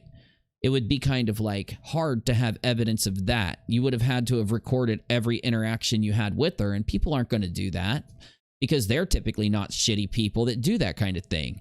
So those allegations against Katie never mattered in the long run when there wasn't anything there that could ever validate them or prove them and debunk them, right? So people just took it as a grain of salt. There are people that say this happened, and there are people that say this happened, but we don't have any way to check it, and she's claiming it didn't happen. They're claiming it did. That's just as far as it can go. Now, I'm having the personal experience of her getting really mad at me and then trying to take this little screenshot out of her DMs and pretend that it came from my rooms, my general room, so she could try to blame it on me somehow. Cooking up this story and all this. That's the main where's my pop filter? Is it popping? Let me just do that. Now it won't pop. I took my pop filter off. It was annoying me. I would have to put it back on. It would take a while. But I've fixed it. I have fixed it. Thank you for letting me know. A leopard cannot change its spots. She can apologize, but she is too narcissistic, says Purple. And I agree.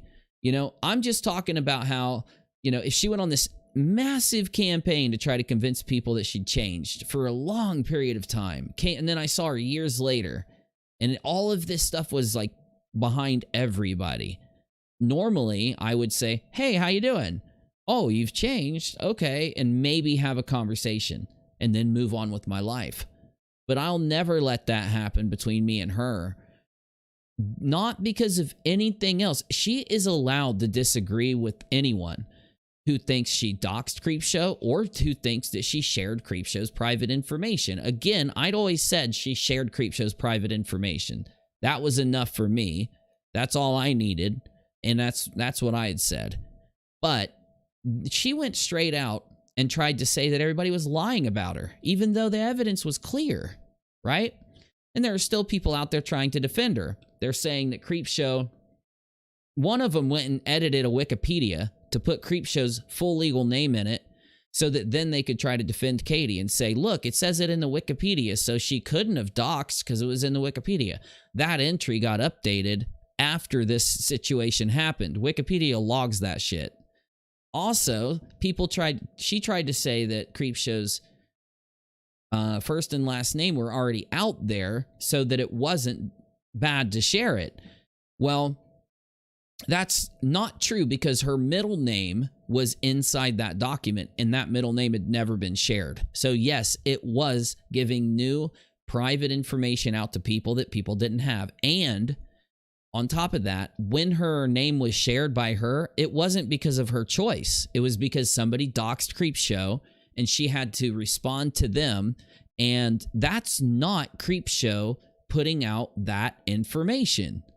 So the point is, no matter what, you don't have to use the word doxing. You just, if she disagreed with those people for any of those reasons, right? Why then couldn't she just be real? Tell people exactly what happened. She didn't do that. She tried to let her audience just see what she wanted them to see. She tried to restrict data from her audience. She tried to not let her audience know the full extent of what happened. She tried to let some members of her audience believe that some people were completely lying on her, and then some members of her audience were allowed to believe that, other people knew that she shared the link, but thought that there was a reason to share the link. And then so by her allowing her audience to think all these different things, that causes all the infighting.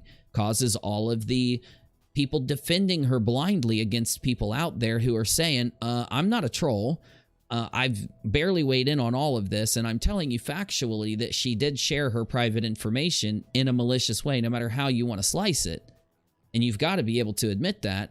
And they're being attacked because of what she's done in being someone who gated, who kept certain pieces of information from being understood, when she had the option just to get up and tell people. If she really thought she didn't do anything wrong, she would have done a video on her channel telling people, I didn't dox Creepshow. Here's what I did.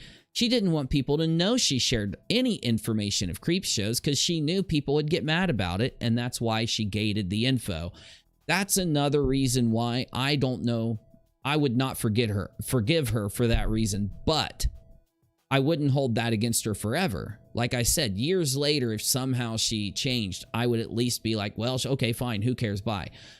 The thing that will always prevent me from forgiving her is the simple fact that she took the most stupid method, this most stupid means, went into her DMs and grabbed this little fucking thing and tried to convince people that somehow, because of what she's showing them, UNIRock doxed me in his Discord. Completely out of the blue, saying this happened months and months and months ago. She never complained about it. She never once told anybody, but now it happened.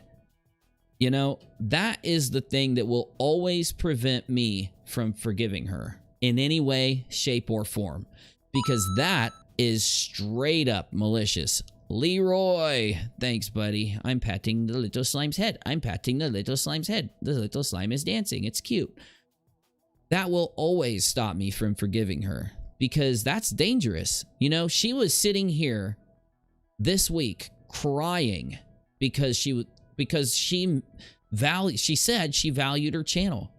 She valued the views. She valued the job. She's working so hard, and there are people out there trying to frame her for crimes. There are people out there not watching her show, and she's lost all this work she put into this.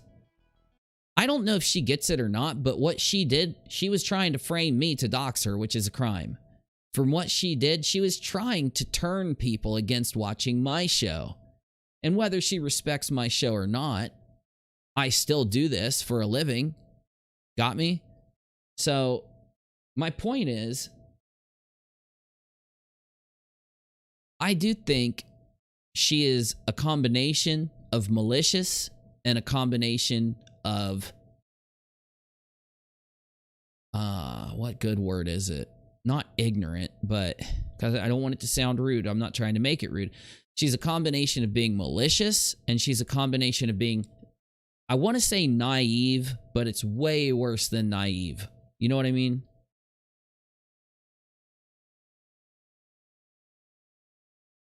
So the problem, once, for someone to get up there and get angry and drop a link in a Discord server and act all snarky about it, that's one thing, right? That's kind of irresponsible. It's kind of messed up, and it is really bad. But her doing that could have been, what do you call it? Premeditated. It could have, may not have been premeditated, right? And what I mean is, you know how in a murder, somebody is judged, like if you premeditated murder somebody, you're going to get a life sentence. But somebody who doesn't do the murder premeditated might get a 10-year, 20-year sentence. And someone who accidentally manslaughtered somebody might get a 5-year or 10-year sentence, right? A lesser sentence if it's not premeditated, right? In the dropping Creepshow's link, it was definitely meditated, but for the purpose of example, it could have been something she did in the snap of a finger without thinking because she was angry. And it is bad, but sometimes you can let people grow or move away from those types of things, knowing it wasn't something that she understood over a period of time, the full repercussions of what she was doing. Those are the things she lost by acting quickly, thus premeditated. And though when she did that thing trying to take that little screenshot and lie to people and tell him UNIRock doxed me in his Discord, guys, out of the blue, just out of nowhere, doing a stream for hours trying to convince her followers of this. That was premeditated. She had to take the time to find a screenshot in her DMs. She had to cook up the lie that I sent it to her. She had to cook up that came from my DMs. She had to leave out all the information purposely. She had to go and set up her live stream, plan what she was doing, and then sit on that live stream and spend hours performing this narrative that she cooked up. Factually. Premeditated. Over a period of an hour setting it up and hours performing it, if not more. Premeditated. She knew the consequences that she wanted to exact upon me. She knew, not only that, she desired those consequences to be exacted upon me by her doing that. Right? You following me there? Yeah, Crystal, I'm with you. And she knew that she herself was putting together this full thing and spending hours trying to convince people that it was true. So she didn't even bail on, it wasn't even like she did it for half an hour and then said, okay, what am I doing here? This is really nasty and mean and fucked up, and then ended the stream. No. She let that stream end and continued to let the people she streamed for believe what she was saying was true if they believed her, which was very little people because of how extreme the information was and how unbelievable it was that this all happened months ago and you didn't say anything, or like 5 months ago and you didn't say anything. This all, like, you're telling me like you just let him do that to you and you didn't say a word and you kept going to him for help? Like, no one believed it because it wasn't true. But still, in order for her to do those things that I just stated in that premeditated, planned way, I had to stop myself. I think and she hustled Navy, and that made a lot of people mad because a lot of people like Navy, and they were mad about that, and I don't blame them for being mad about that. Just the fact of kicking Navy out while Navy's in the middle of talking, proving her wrong, was fucked up. But that's the main reason why, even if she completely changes, I wouldn't trust her for a fucking second. A year, 2 years, 3 years from now. How do I? Now, I could never, there's no way for me to ever convey to you like how fucked up that was. You know, maybe some of you can picture it, right? But I had to imagine her digging through her old like DMs and finding that little image, getting the idea that she could try to convince people this or convince people that, and then cooking up the perfect story, rushing it over to a live stream, doing the title, doing the tags, doing the front image, spending all that time scheduling it and getting it ready, then sitting there and spending hours saying all of this, having Navy jump in. One of my moderators, who's been moderating for me for a long time, jumps into her stream, and she got along with him forever, so of course she let him on. And Navy's sitting there saying, that wasn't in the general room. That's a DM, and that's not even from UNIRock. And what does she do when he says it? She kicks him out. Oh, you're going to try to bust me on the lie I'm telling? You're out of here. I'm kicking you out. So it's like, in order to go through all of those things, to me, that shows a very, very mean, nasty kind of evil. I'm not calling her evil, because she may be and she may not be. It's not my place to determine that from what I know of her. But what she did there is evil. Like, I don't care if she does it to me, to you, or someone else. It's evil. It's fucked up. Because she's trying to take something she did, which was share somebody's private info, and then act like I did it to her in my Discord server. And then for what now? What was it? So then she goes to me and says, Uni, I don't want that in there. And then this is the story she told. She's like, then I came back and said, well, I'm not deleting it. It's like, what? It wouldn't even matter because one of my mods would have gotten it. I'm not even in there all the time. The story didn't even make sense. I'm not in there when I'm streaming. I'm not in there when I'm making videos unless I need something. And I'm not in there at night while I'm sleeping. And I'm not in there if I'm playing video games. So my point is, when did all this happen now? Like, so the point is, like, cooking up that much of a story takes an fuck. You got to be like on some mastermind level of bullshit. And then acting the story out. You got to be on some mastermind actor level of bullshit. And then putting on that face to convince people through all of it. That really changed the way that people looked at her when they saw her do that. Especially after she'd already admitted that she, in that email to Creepshow, shared it. And people are like, you're just basically trying to frame this motherfucker because you're mad. And she didn't realize, like, in her mind, she thought people are going to hate UNIRock by the time I'm done with this stream. But in reality, she didn't realize people are going not to hate me. They're going to hate her. And it was such an extreme thing. Like, you had to witness it to get it. Because, I mean, you could even tell she wasn't even really convinced herself. And she was really kind of slipping there. But,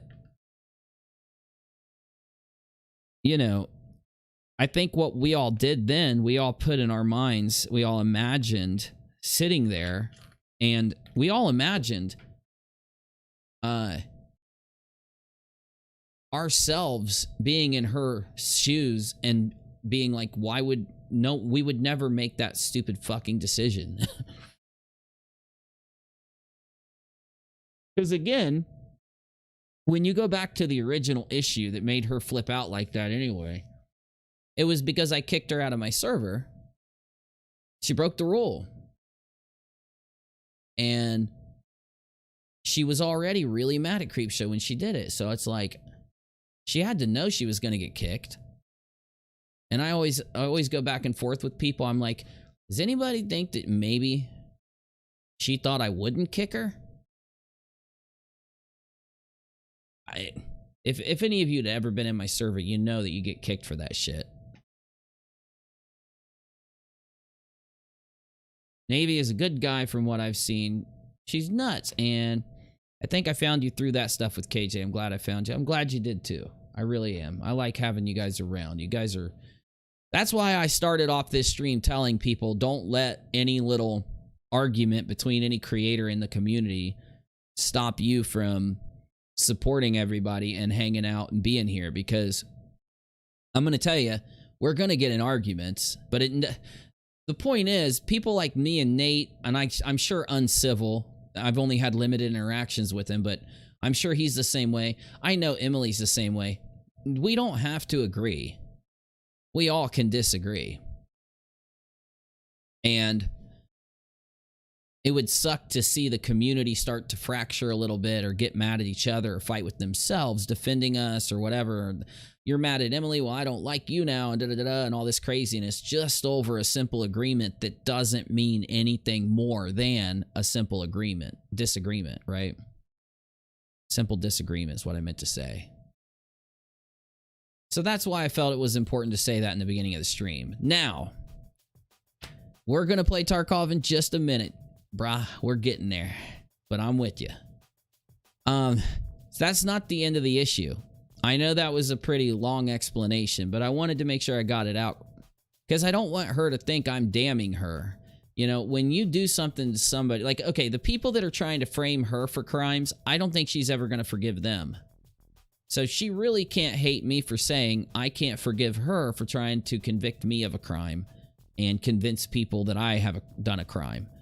Because the people that are trying to frame her for crimes would have to get her convicted in a court of law. She was trying to get people to convict me in the court of YouTube opinion.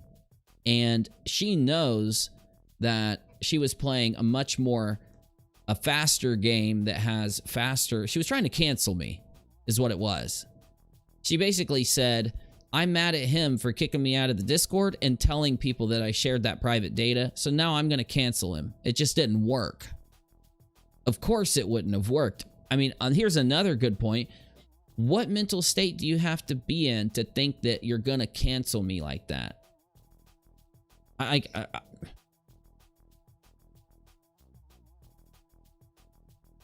Well, she's not still doing it. I'm talking about what she did a while ago. And the reason is because people asked me if she could ever do something to where I would forgive her. And I'm telling you no, because of how extreme that was. But what about people out there who she's never done that to? Do you think that they will forgive her? Is there a thing that KJ can do to win back YouTube is the question. I wanted to start it off by making sure you understood my take, my side. But it straight up, is there something? What happened?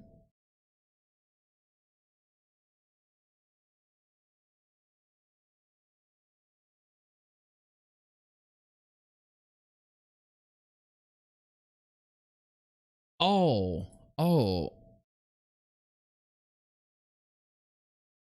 Ooh, that's interesting. And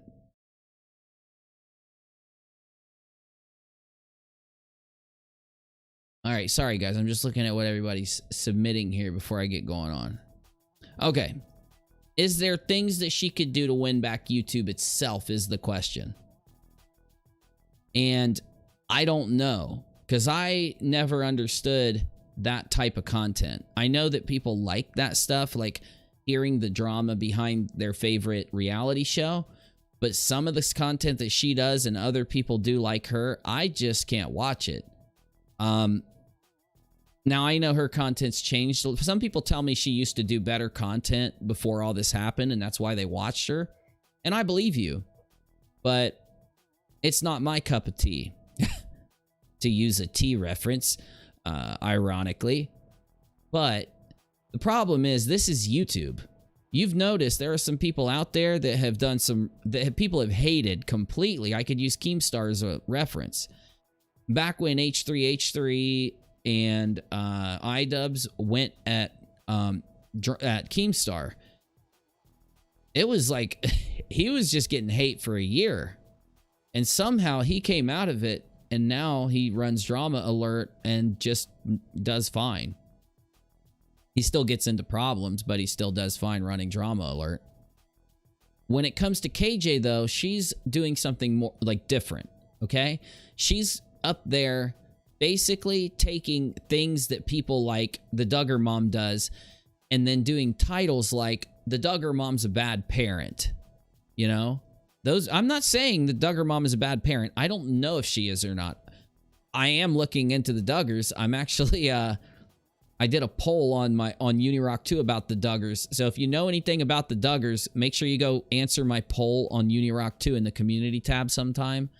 Anyway, though, the Duggars, she'll do some really messed up titles and content towards them, trying to call them bad parents, trying to say that they're evil people. And I know they're religious fundamentalist. I'm just doing her titles. Her content, when you click it, she'll be making fun of them. She'll be acting like she's better than them. And what I'm trying to say is that I do think it's a factor in why her views, it's not like her having all this happen with the drama and all this stuff going on. I don't think it would have affected her views if her content wasn't making kind of like, it's kind of like another community out there. They make fun of like flat earthers. When you find out that like one of their little communities ends up doing things worse than the flat earthers do, you can never listen to them talk about flat earthers again, right? And it's the same kind of thing with KJ. Because it's not really her offering an opinion on the Duggars. She's trying to tell you that the Duggars is a bad mom. If you get my drift. Now, she could get up there and be like more, I think, she could be less determinative. She could be like up there saying, hey, it's possible, this is possible, that's possible, and here's my opinion. But she doesn't do that. And I do think it's the root of her problem. When you're up there saying the Duggar mother is a bad mom, and people are saying, yeah, but you had this live stream where that, and that happened, and you're yelling at your husband, your kids crying, or all this stuff, because you'll see this out there about her. Truth Sleuth brought a little bit of it up, and I think Drama and Opinions did. You say to yourself then, how do I watch you tell me that the Duggar mother is this when I've seen clips that make me think you're worse than you say you are? That might be why her channels felt that. I think the things that are relative is what I'm trying to say. The things about Katie that's come out since the court case that relate to the content she does, I think is the reason why she's seen a dip in her views. Because we've seen really big creators go into massive controversies and never lose a single view. A lot of times it'll gain them views. And Nate the lawyer, back when Katie was still talking to all of us, and then right after me and Katie had our issue, I was talking to Nate the lawyer, and he said something that was just so on point. And he does this all the time. Nate does. Nikki, no, I need to see this. Send it in. Get it to Navy or someone, because I want to see it. I saw that old live stream where she was screaming at her husband about their kid yelling, so disturbing, and then she gets right back on her. Oh, I know, I saw that clip. I forget where it was. Was it on Drama and Opinions? There was someone that had that clip recently, right?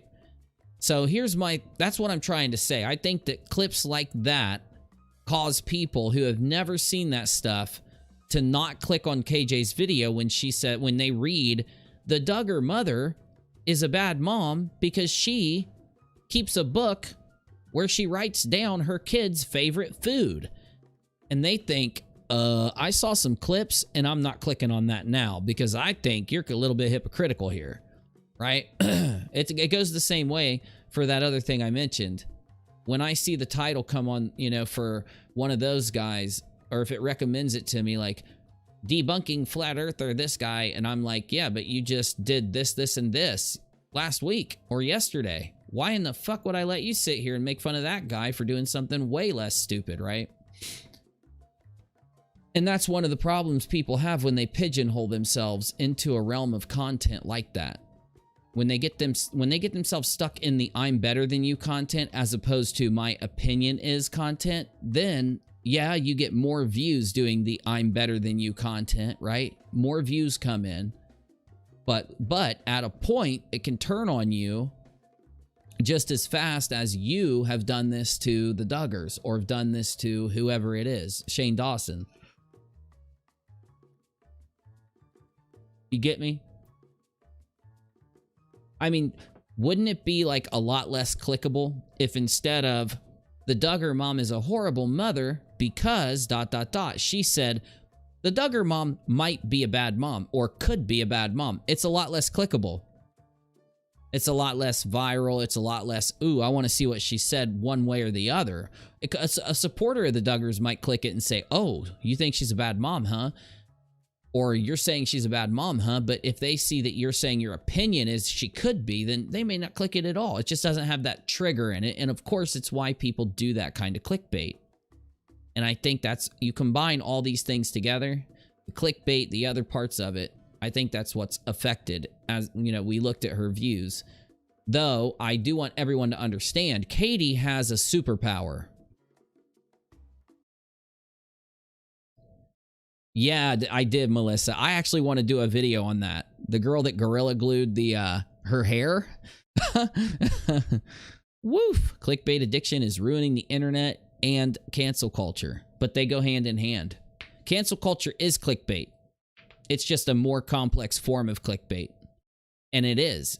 It's ruining the internet because it's actually starting to cause the more extreme, wrong cancel culture moments are causing the platforms to have to decide if there are other regulations or other rules that need to be implemented. Yes.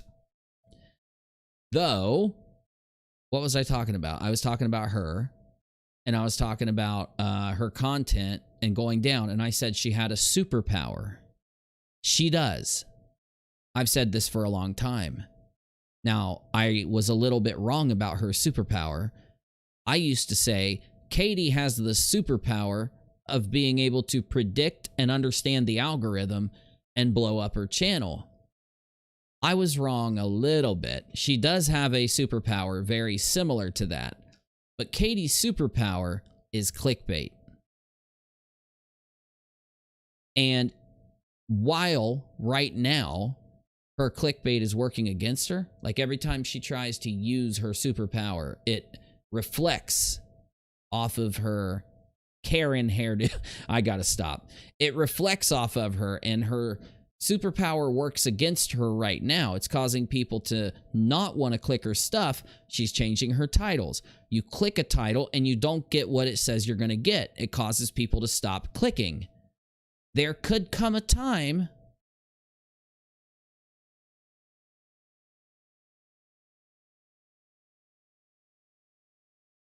that is kind of funny. I might show everybody that. Okay, I'm reading that out loud after I'm done. That's funny. Sorry, I got a tweet you guys got to see here in a minute. Do I think that her subs are real? Yes, and I'll tell you why in just a second. But I want you all to be prepared that Katie could at any time get her clickbait superpower under control and actually blow herself up again. I just think that she's going to face a lot of hurdles right now.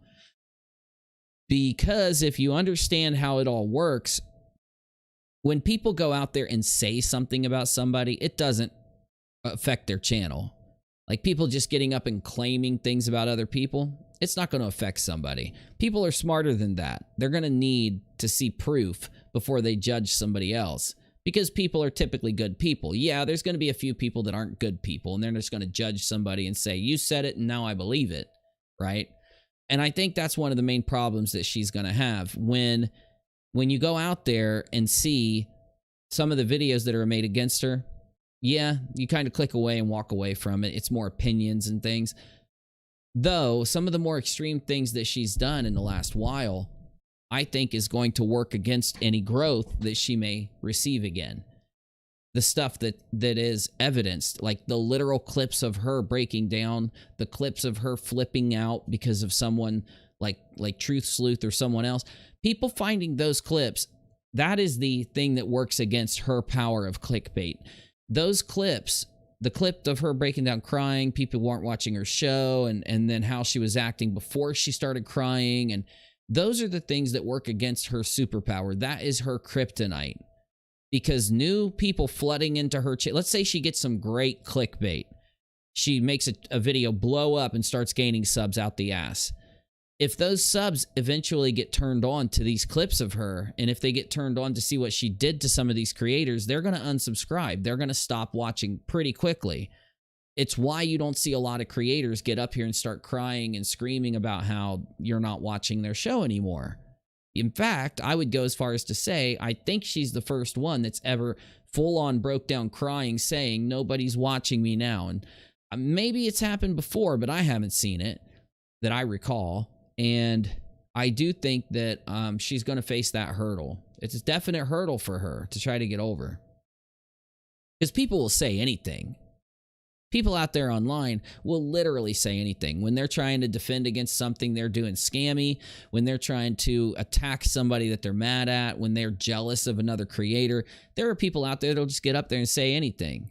It don't matter.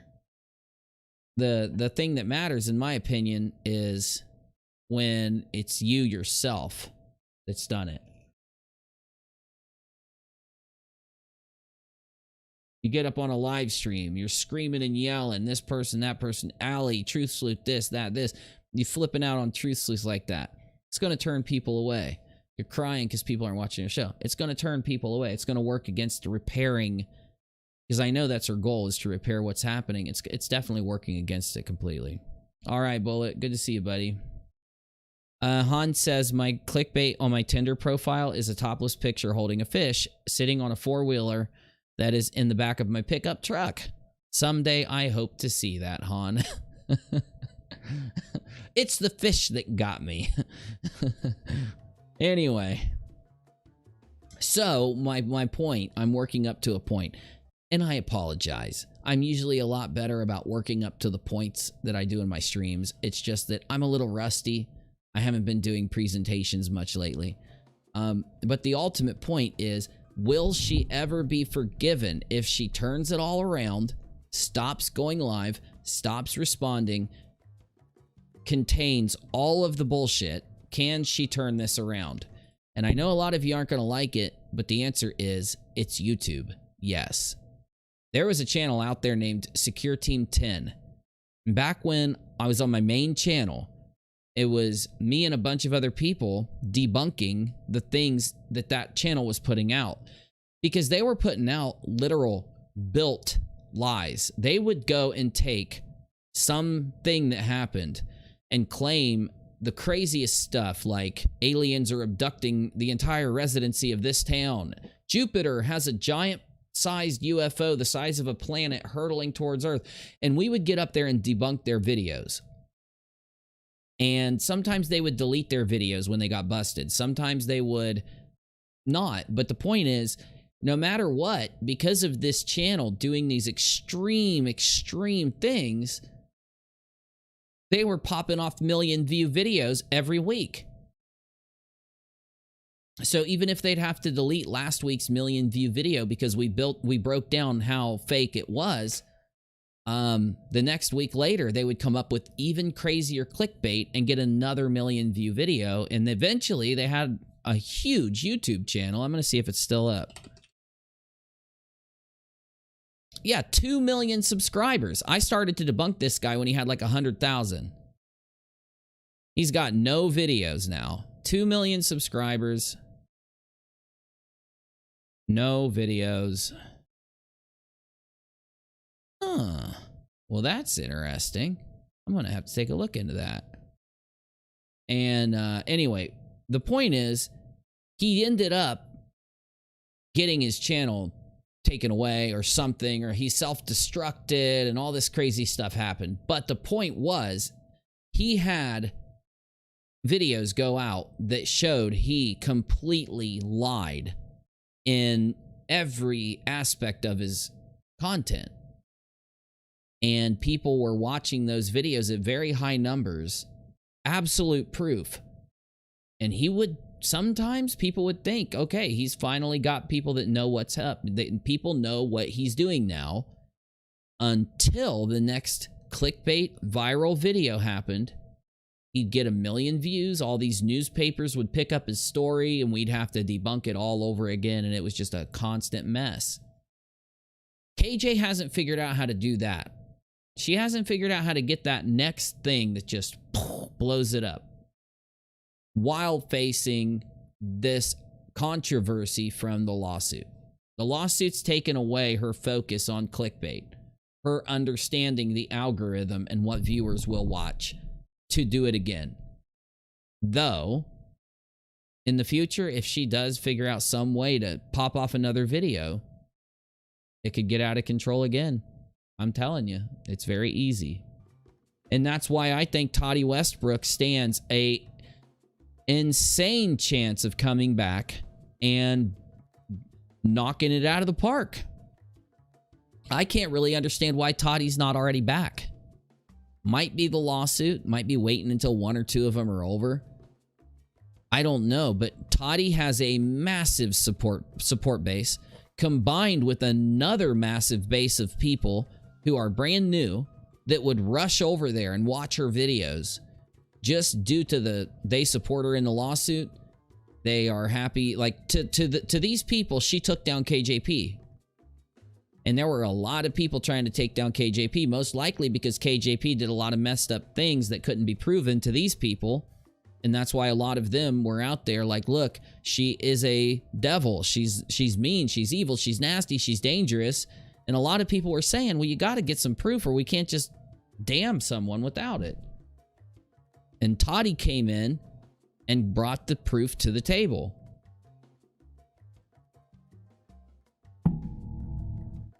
You get me? Oh, Tati's much bigger than Lily Jean Donut. Tati is much bigger than Lily Jean. I know it's hard to imagine, but it's true.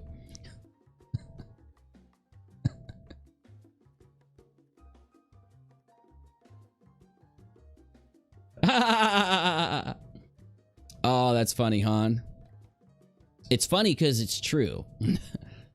Anyway, somebody shared this. It's her saying, "Fuck, our heat is out," and two people were like, "We like the fact that your heat's out."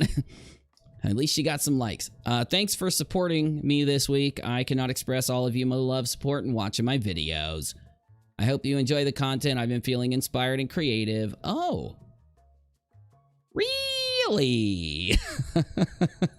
Oh, really? Let's see what it is. I haven't even looked at what she's been doing this week. I just want to see the titles.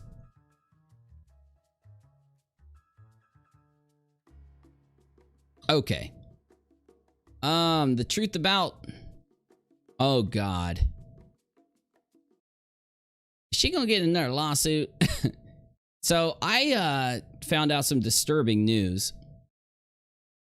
I found out that KJP was going around claiming to have another source, a new insider, with the Duggar family. So somebody that knew the Duggars reached out to KJP to give her a lot of fresh new tea. And I said that that's bad. That's not good. Because her, getting a new source like that could open the floodgates for the Duggars to come in and file a lawsuit if she takes it too far. Now, here are the titles. Exclusive. Does Joy Anna Duggar feel stuck in an imperfect marriage? Austin stole her joy. Misha, the really nice tweet came before the tweet about the heat. You have to read that in order. Oh, I'm sorry. You're right. I got distracted. I do that all the time. I get distracted all the time. Oh, wait, it came before it. All right, just make sure I got all of it. Looks like I do. Our heat is out. It's supportive of just content, feels so inspired and creative. Hope you see a lot of this. The one came before it? Oh, you're saying that her saying, "Fuck, our heat is out," and then she goes, "It's an amazing week." Or am I missing it?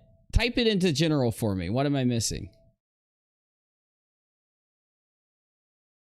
I'm missing something here.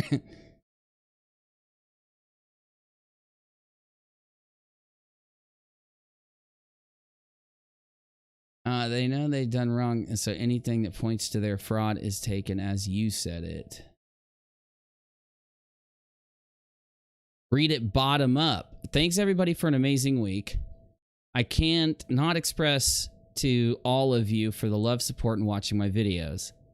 I hope you enjoyed all the content. I've been feeling so inspired and creative. I hope you all see this. Fuck, our heat is out. Am I missing it?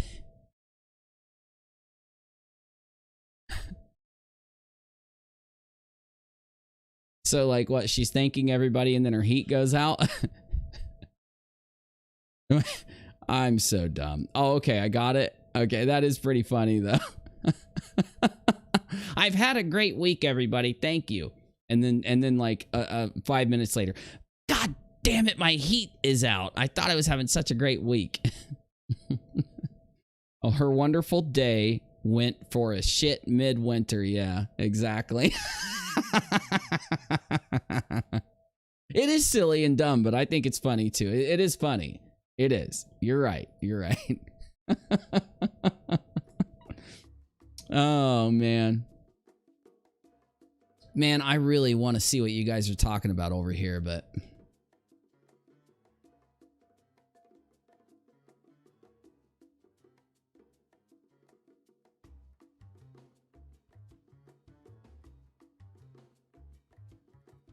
Oh, I see what's up.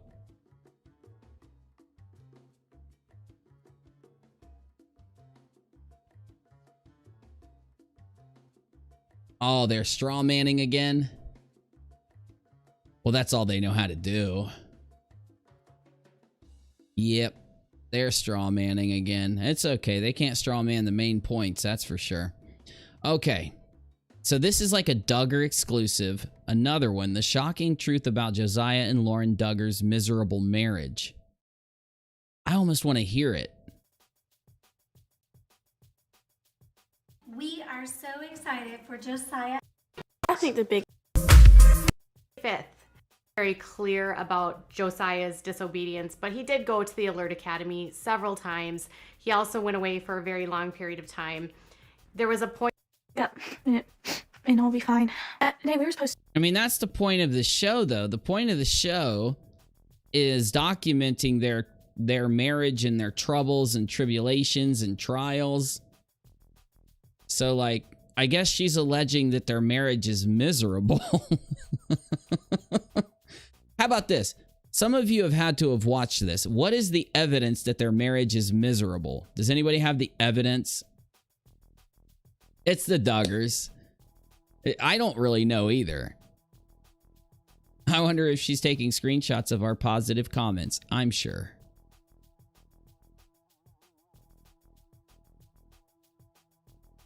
Lauren Duggar this weekend, and Lauren was not friendly at all, but Cy was, and he was talkative. It's clear that Lauren didn't want to speak to anyone, and Cy was doing all of the talking when spoken to. Rude was the best word I could come up with. I always saw her.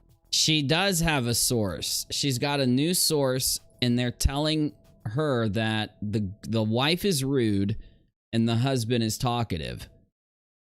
That is so normal, but okay. I'm not trying to hate on someone's content. I just didn't understand it. Oh God, hi guy.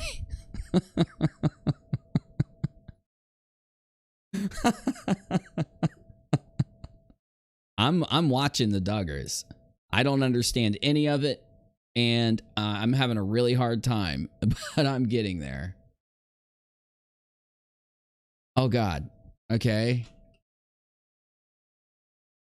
Can you give me updates? Okay. I don't want to tell you what's going on yet. I will in a minute.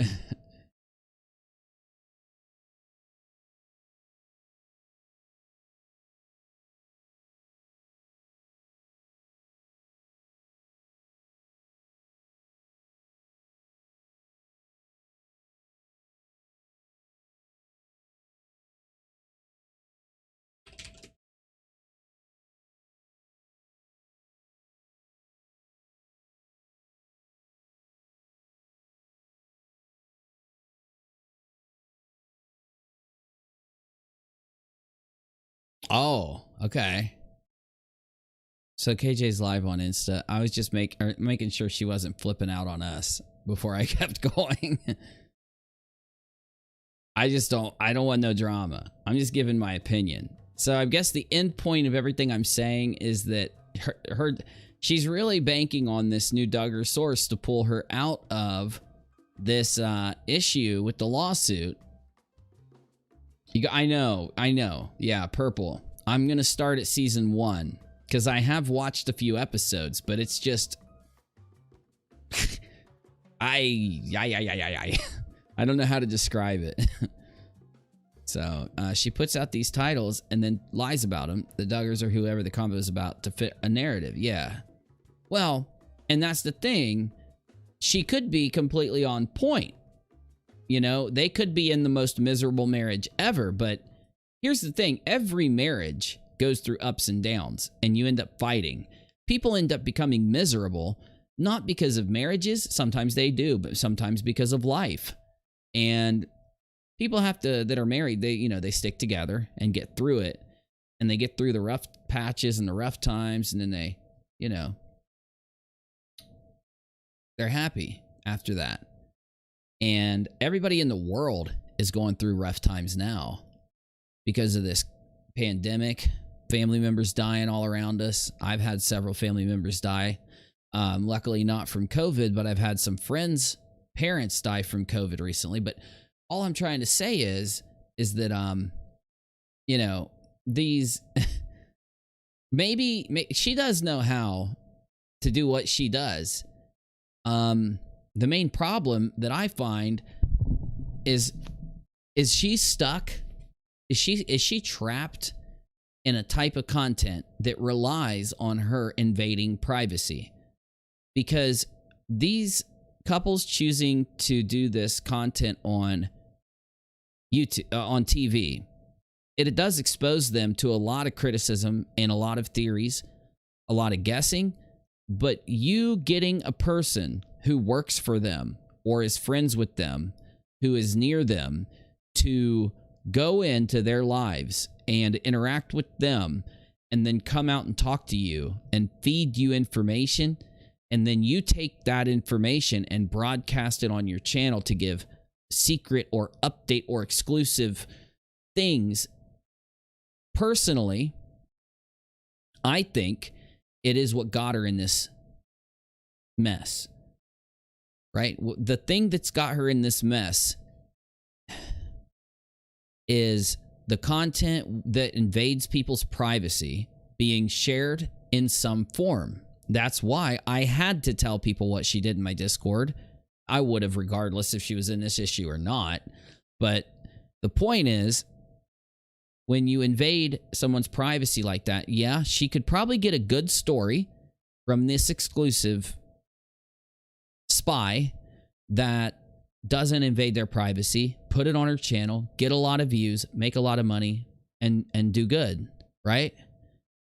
What's going to happen, though, when she's not paying full attention and someone brings in the story that does contain information that she shouldn't be sharing, or contains something about their life that they're not okay because no one knows other than private people? And we'll have to go back to the Tati situation. She went and looked up all this extra. She didn't just search Tati. She searched the husband, all of the husband's family, and then found lawsuits and other things that were going on, and then attached it to Tati, reported it, and tried to tear her down for it, right? Because there is something disturbing about what I've been learning looking deeper into this story. Looking at what KJ was doing to Tati in the beginning is the best way for any of us to understanding why she's being sued and whether or not the lawsuit will be successful or not. Going back and looking at what she originally did to Tati Westbrook, it's the secret, it's the key. It is the answer to any questions surrounding the lawsuit. Okay? And I heard a clip, thanks to Drama and Opinions, where Katie was saying that, why do you want people like this in our community? Why do you want con men like this in the community? But when she would name the wrongs, when she would name the bad things that she claims the Westbrooks did, none of it was Tati Westbrook. It was Tati's company. It's Tati's brand. It's Tati's channel. Tati is the public figure. Tati chose to be. So if this stuff was in Tati's life, it's a little different. She's a public figure, and these things happen to that public figure. Pop culture is literally public figures and the type of meme culture that develops based on the interaction of all the public figures and all of the popular things that are there. So we are allowed to commentate, discuss, and engage in these types of things around those public figures. But to take not just the husband, but family members of them and start to dig into them, contact them, and share that information, it has led to her winding up in court, right? So that's why I think she should be really careful going in and getting these spies and these exclusive contacts with the Duggars. They're rich. They're not on YouTube. They might be, but I don't know that they are. They're mostly a TV family. And are they really going to be okay if you get some of that private stuff and make another mistake? Are they not going to come in and file it? Right?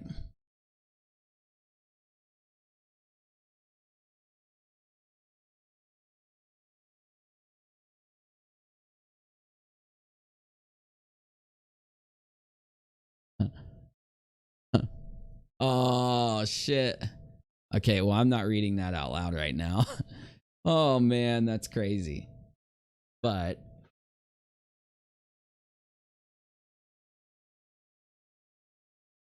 the kids are on YouTube. Okay. Some of the adult children are on YouTube. All right, all right. That makes sense. Okay, now. I'm still working on it. Hey, is that true, Ball Wax? Hello. Good to see you. I'm still working on it, but I'm trying to gain a better understanding about what happened in the beginning with Tati. I really don't like that the videos aren't there. Now, I can't fault her for the 3 videos that she deleted because James Charles asked her to. I do feel like that was a good idea for her to delete those videos, so I can't like sit here and say, oh, you deleted those videos. You know, you're a bad person or you made a mistake. Because James Charles literally DM'd her and said you should delete those videos. I do, though, think that the other stuff that's up and clips from those videos, they tell a story. Now, I've only gotten bits and pieces of it, so I can't really go into it now. But it is probably going to make a really good video in the future, sometime before the lawsuit ends, for me to break down what I think the entire, you know, summation, the entire like thing is that got us to where we are here, right? So I'm working on it. It's a slow process and there's a lot to dig through. There's a lot to look at. It's kind of shocking.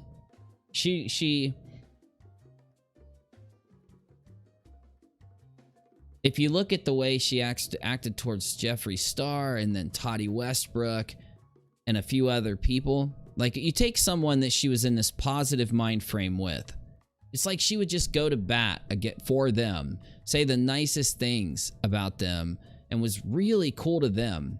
Like the narratives that she built were always in a positive way, and it always led to positivity. Is that really the truth, though?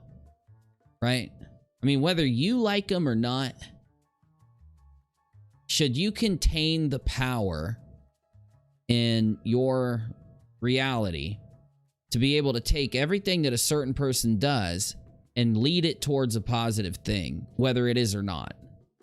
Then you take everybody that you don't like, and due to your narrative constructing capabilities in your mind, you take everything that's negative that this person, for the people, you take the stuff against the people you don't like, and all of it will equate, it equals out to something negative, something nasty.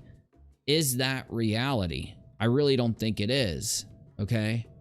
And if you apply that to what she does on her channel, that also, and I don't know how many people are realizing this, because it's something you have to reach through, like really understanding what's happened to her and what the big problem is for her on social media.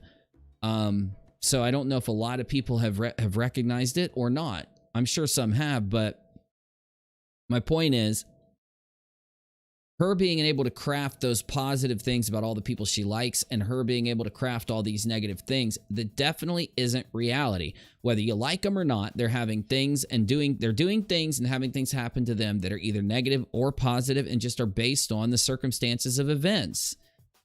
And I do think that kind of links back to clickbait. It links back to what we've been talking about this whole time. It links to, I like this person, so I'm going to do a video on them and get views. I'll go from this point to this point to this point and tell the story about what happened here, and it'll lead to the best thing ever happening. Then you got Jeffree Star. So Jeffree Star does this and this and this, and it's always going to lead to him being a scummy person. And all these little details that build the narrative, they don't really build that narrative. They don't really relate there. Like, I don't know if this is going to be true or not because I haven't watched the video. Let me make a guess. Let's use the title I saw on her channel, which was Joy Duggar is trapped in a miserable marriage. right? She's going to give these tiny little details that she's found out there or that she's gained from this exclusive person about Joy Duggar or whoever it is. And it's going to lead toward the clickbait title of A Miserable Marriage. Now, if one of us could go and talk to Joy Duggar and then take those little details, one of them could be, I believe Katie was saying that she was being quiet and her husband was being talkative and da-da-da-da-da. Joy, or whoever you are, what happened? Why weren't you being talkative? Why is your husband? She could have said, well, I'm always like that when I'm out and about. And my husband's always really nice and talkative when we're out running around. So then we ask ourselves, does that point lead to her being in a miserable marriage like the story we heard did? No. So what's the second point? Well, the second point is she was mad at a grocery store and said, they called her husband a dingbat. She's in a miserable marriage. It leads to that. Now, I don't know what her video is. I'm not saying that that's the way her video goes or that's how loose all of her content is. I'm just giving an example of how I do think that understanding some of her, the content I've seen from her is a lot like this, that it could lead us to maybe realizing that KJ builds her reality based on what she wants to think or see, right? And maybe that's a good thing for some people, but I don't know how anyone lives that way happy. Because it's all fake, you know? At some point, you have to say to yourself, as much as I want to say that what me going out and doing this, I'm the nicest person ever, at some point you're going to realize, okay, I'm wrong. I got to stop running around and doing this because it's bad for me. It's not smart, or, what I'm saying is people, we're wrong all the time. We're wrong about what's good and what's bad for us. So it's like, if you can build your own fucking reality, you're never going to be wrong at anything. You're always going to be right at anything. Everything you think is always going to be right. Everyone else thinks is always going to be wrong. And then you're going to fall into the trap of using that ability to try and get what you want all the time. And it could lead to you crying on a live stream about how people don't watch your channel, is my point, I guess. Yeah. Oh, you've seen that video?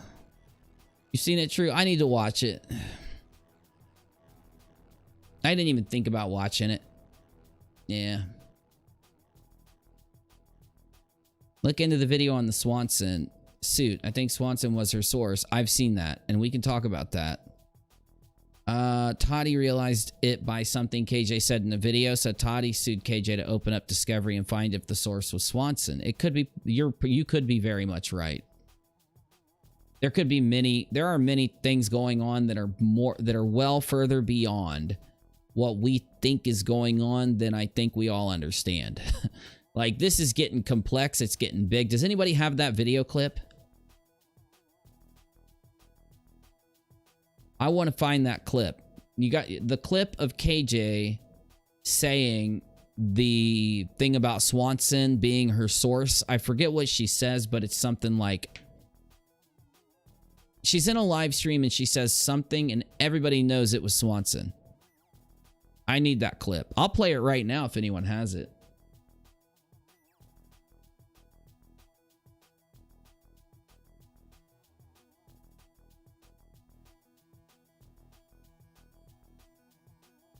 Ooh, that CBD is so good to me. CBD is so good to me, baby. Let me see if I can grab it. Anyone have the video of KJP admitting that Swanson was the source? Oh, I want to see it again. If not, it's fine.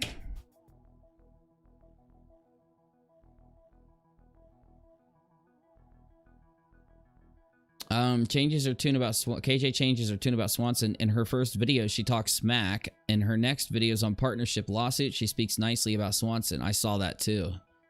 And I will say I do believe that she was talking to Swanson. And here's my reason why. It's just my opinion. Literally, all this is my opinion. Based on what I've seen. I saw that she was shit-talking Swanson as the bad guy. And then all of a sudden, he becomes the good guy and he's cool. And I also saw where she is live and says something that ends up alluding to Swanson being her source that she deleted. Then there was one more thing she did. One more huge fucking thing. Then do you remember Joe? What's her name? What's her fucking name?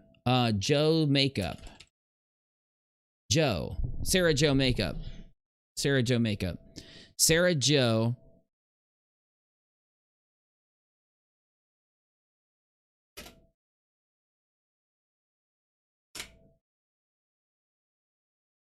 All right. Sarah Joe Makeup is a small creator. I meant to do a video on this. I'm going to have to do one because I forgot. And she had Clark effing Swanson, business partners with Tati lawsuit, slide into her DMs. Now, here's the thing I said. Just my damn opinion. When this happened, I said, I believe Clark Swanson DM'd Katie. Because Katie and Sarah Joe Makeup are very much, they look alike. And they've got similar body types and everything. So, I'm not alluding to anything. I'm just telling you, I think it's a high probability that Swanson will DM YouTubers for some reason. Right? You're right. Yeah, AK, you're right. 100%. Hello and welcome to another adventure here on my channel. If you like playing with makeup and talking about the beauty community / industry just as much as I do, make sure you hit that subscribe button and but I don't like talking about the beauty community. Notification bell so you'll be notified of all future content. I don't like that. Now, it's not my thing. I honestly thought I was done talking about the Tati Westbrook lawsuit scandals for a while. I Well, you were wrong. figured I'd made my videos, I'd said my piece, and whenever new information came out, I might make a video updating my reaction to it, but for the most part, I thought I was done for at least a while because lawsuit stuff Preach it, sister. That's my everyday. takes forever. And then That's my every freaking day. Clark Swanson, the Halo Beauty partner, the one suing Tati, James Westbrook, and Halo Beauty, just showed up in my DMs? Yup. Is that the Joe she referenced in her crying video? I don't know.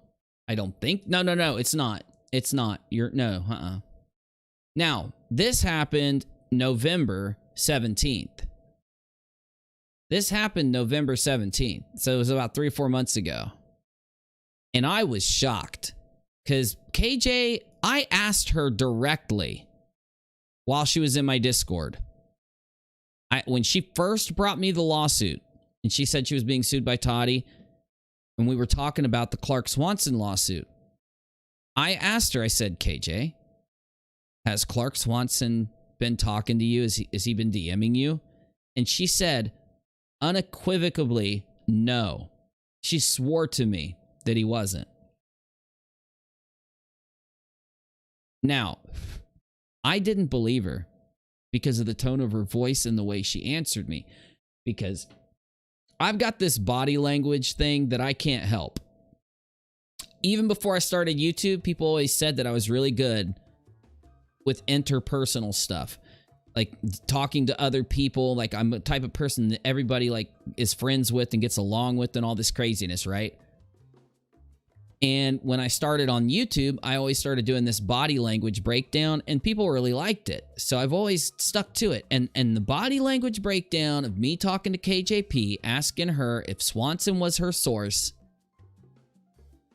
showed that she, in my opinion, this is completely my opinion, don't sue me, but it showed that she wasn't being honest. The way she responded, her whole body language changed. The tone of her voice, her breathing, the way she responded, the way that her voice went, right? It was like she kind of got hit by a boop, boop, boop. You know what I'm saying? For me asking the question. So I've always thought it for multiple reasons. Then I found out that Swanson has a propensity to DM blonde, skinny, petite framed YouTubers when their channel's small. Back when her channel was small was when this would have happened.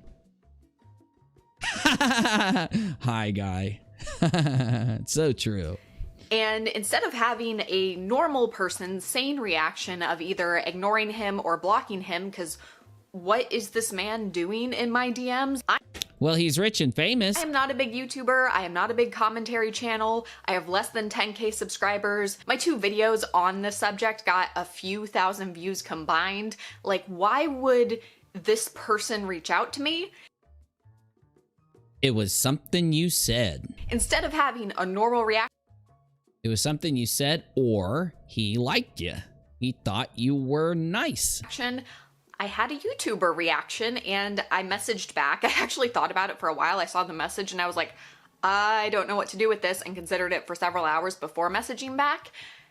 And it was both what I would kind of expect from that conversation, if I could expect that conversation at all, and weird at the same time. So I'm gonna share this conversation, go through this conversation I had with this person kind of out of nowhere, and share with you what he said about the lawsuit and this whole scandal. So I'm just gonna scoot over. So as you can see. Okay, well, I'm playing this cute little game. It's called Forager, and I want to play it. So I'm going to load up this little video game while I watch her talk about this. I'm going to keep my live chat on the screen, and I'm going to try to make everything fit. I don't know if I'm going to be able to do this, but this goes here. My live chat can go right here. And then this all can go over here. And then I'm going to load Forager. I'm going to play this little game while we watch some of this. Boop, boop, dooby dooby boop. Ba-doop, boop, boop, boopy dooby doop, boop. Be-doop, boop, boop, boop, boopy doopy boop. I'm annoying you guys, aren't I? I'm so annoying. Humble bundle. Perfect. It's a perfect fit. This is so perfect. Now I just got to turn this damn game down. And we're going to listen to this video. See with the screenshots, this is, I believe, the correct Instagram of Clark Swanson, the one showed in the court documents that this is his personal account. I do believe it's him. So he reached out and said, "Hey, it's Clark Swanson. I just watched your video on the Westbrook lawsuit. You are smart. Just thought I would point out that your instincts are good. The truth will be revealed. None, literally none of the allegations made in Westbrook's response are truthful. P.S. Glad Halo worked for you. It is hands down the best supplement on the market." Okay, if he was gonna message, I guess this is kind of what I would expect him to say, that the counter allegations from the Westbrooks would be not true. Like, that makes sense. I said, "Thank you, that's very nice, but I'm wondering if what you're saying is true. Why didn't your lawsuit include any receipts? Like, if there's proof, why not just go ahead and show it?" And he said, "The lawsuit was filed as a verified complaint, which means I would be guilty of perjury if proven false. As for the receipts, they will be forthcoming. Keep in mind the Westbrook stated allegations that have nothing to do with my complaint. They claim I didn't do my work or had the funds, etc. I was a multimillionaire founder of Blackline Safety, symbol BLN." I went ahead and looked up this BLN stock information, and when I first typed it into Google, it seemed to be doing pretty good, but I did just a little more poking and I found this, and it says the net income for several quarters has been in the negative 1.76 million. Is that normal? Doesn't seem to be doing too great, but I am not an expert at stocks, and I can't judge this company Stonks. based on this. I'm just giving you the I'm not an expert at stonks. information I just found. I was a multimillionaire founder of Blackline Safety, symbol BLN, and what is disputed took place on August 1st. Saying I didn't do my job or was embarrassing to Westbrooks or didn't pay vendors on time really has nothing to do with my lawsuit. What Baker, Emily D. Baker here on YouTube, and I'll have her video reviewing what he's referring to down in the description if you'd like to check it out. What Baker reviewed was not their response, but an intern lawyer communication to an earlier demand letter. Hope that makes sense. So I said, "It does make sense, but from my understanding, the embarrassing allegations would give context for asking you to take a smaller role in the company. And the main piece..." No, that doesn't make sense. Okay, we got to talk about this for a second. That makes no sense. I am not that good at legal stuff and things. I'm not. But if you have let's say we get together and you come to me and say, yo, you've got 500 thou, UNIRockster. Give me that 500 thou and we're going to do a business and I'll make you 50% and you're going to be rich from it, dude. And I'm going to be like, why do you need my 500 thou? And they're all like, because we don't have enough money to start the business without your 500 thou. I'm going to be like, okay, well, I'll either do it or I won't. So let's say I do it. And what matters is in the contract that we have where I give you my 500 thou, did we put in that I have to do this in the business or do that in the business or do this in the business? Because if it's not in the contract that I have to do this, this, and this in order to maintain my 50%, you can't threaten me into becoming a 30% stockholder all of a sudden. You can't just come and threaten me and say, look, I know I made a deal with you that if I wouldn't have had your money, I never would have made the business. We never would have made millions. But I'm mad at stuff you're doing now, so we're going to take you down to 30%. And I'm going to be like, no. It's not in the contract. I'll just not do anything for the company. I'll sit at home and have my 50%. And that is a yes. There's no way to say, no, you can't do that. That is unless it's written in the original contract. So here's my problem with the Clark Swanson lawsuit. I understand everything that's going on to an extent, but when people say that they all met and threatened, they said that, Mr. Swanson, you're not doing this and this and this, we're going to reduce you to 33%. Swanson didn't just say okay. Swanson would have said no. And we will eventually find out, but it's very weird to think that even though Swanson put up the capital so that they could start the business, Swanson added a thing that he had to do into the contract that could make him lose 20-some% of his stock. So he has to do that job and that job and that job at a very good productivity level, or he's going to lose stock. Why wouldn't you just keep your money instead of entering into that contract? Like, here's my point. Swanson would have said, I'll just keep my money instead of entering into a contract where if I don't make you happy, you can reduce my stock when I've already paid the money to start the business. If he entered into that contract, then okay, fine. Everything makes sense in the lawsuit. But if he didn't, and it doesn't say that, and they're still trying to put pressure on him, then I just don't get it. So what is the other part of this? How do you get somebody to reduce their stock in a company? Well, without the contract naming your responsibilities, you don't threaten responsibilities against them to do it. What you do is you offer them something, right? Like if I go to you and say, I want you to be at 33% instead of 50. I know that when I took your money from you, we gave you 50, but we want you to go down to 33. What do you say to that person to get them to agree to go down to 33? You offer them something really good. You say, hey, I'll do this to get you to go down to 33. So that is unless, again, the original contract is written in a way that his responsibilities must be fulfilled in order to keep his 50%. Okay? So that's the one thing I don't agree with Sarah on. And anyone out there who could invest in some future business would never do it if it meant that someone could say, you're not doing your job that good, so that now we get to take you down to 33%. It just doesn't work. That's just not how people enter. People typically don't enter into contracts like that. I mean, it's almost crazy because without the business, without the money in the beginning, they all have nothing from this endeavor. It just seems crazy that you're going to give all this money and you're going to add a clause in the contract to reduce your salary if you don't do A, B, C, and D. It just never made sense to me. All right, let's hear what else she has to say. Piece of the puzzle they seemed to provide was the trademark. I'm not saying their allegations are true. I have no idea. But the trademark I verified for myself. Are you willing to give any context to that? Because with what he said in the message before this, he's saying that these embarrassing things really had nothing to do with the lawsuit.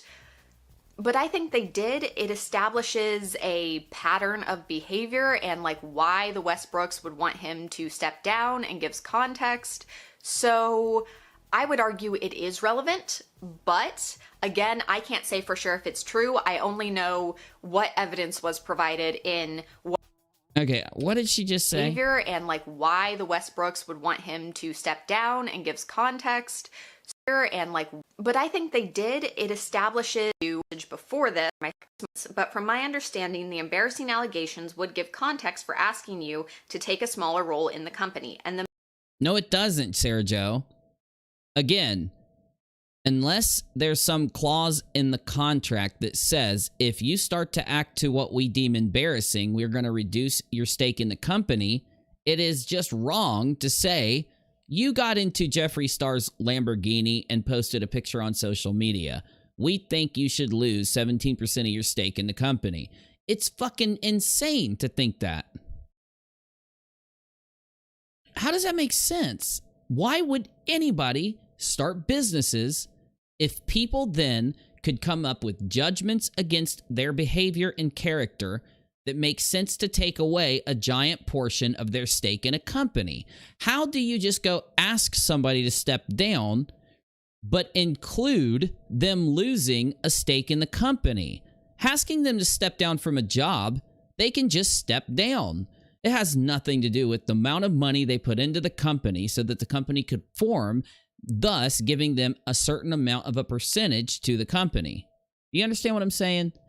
One more time, if we start a company and we both go in 50-50 and we're out, I do this for the company, I do that for the company, I end up doing Jeffree Star's makeup. But when I do it, I make it look like a clown. And I think it's funny as hell, but everybody else think it's so inappropriate. Do you really think you're going to be able to come to me and say, you know that party where you did Jeffree Star's makeup like a clown? We're going to reduce the stake in the company that you have down to 30% because that was inappropriate.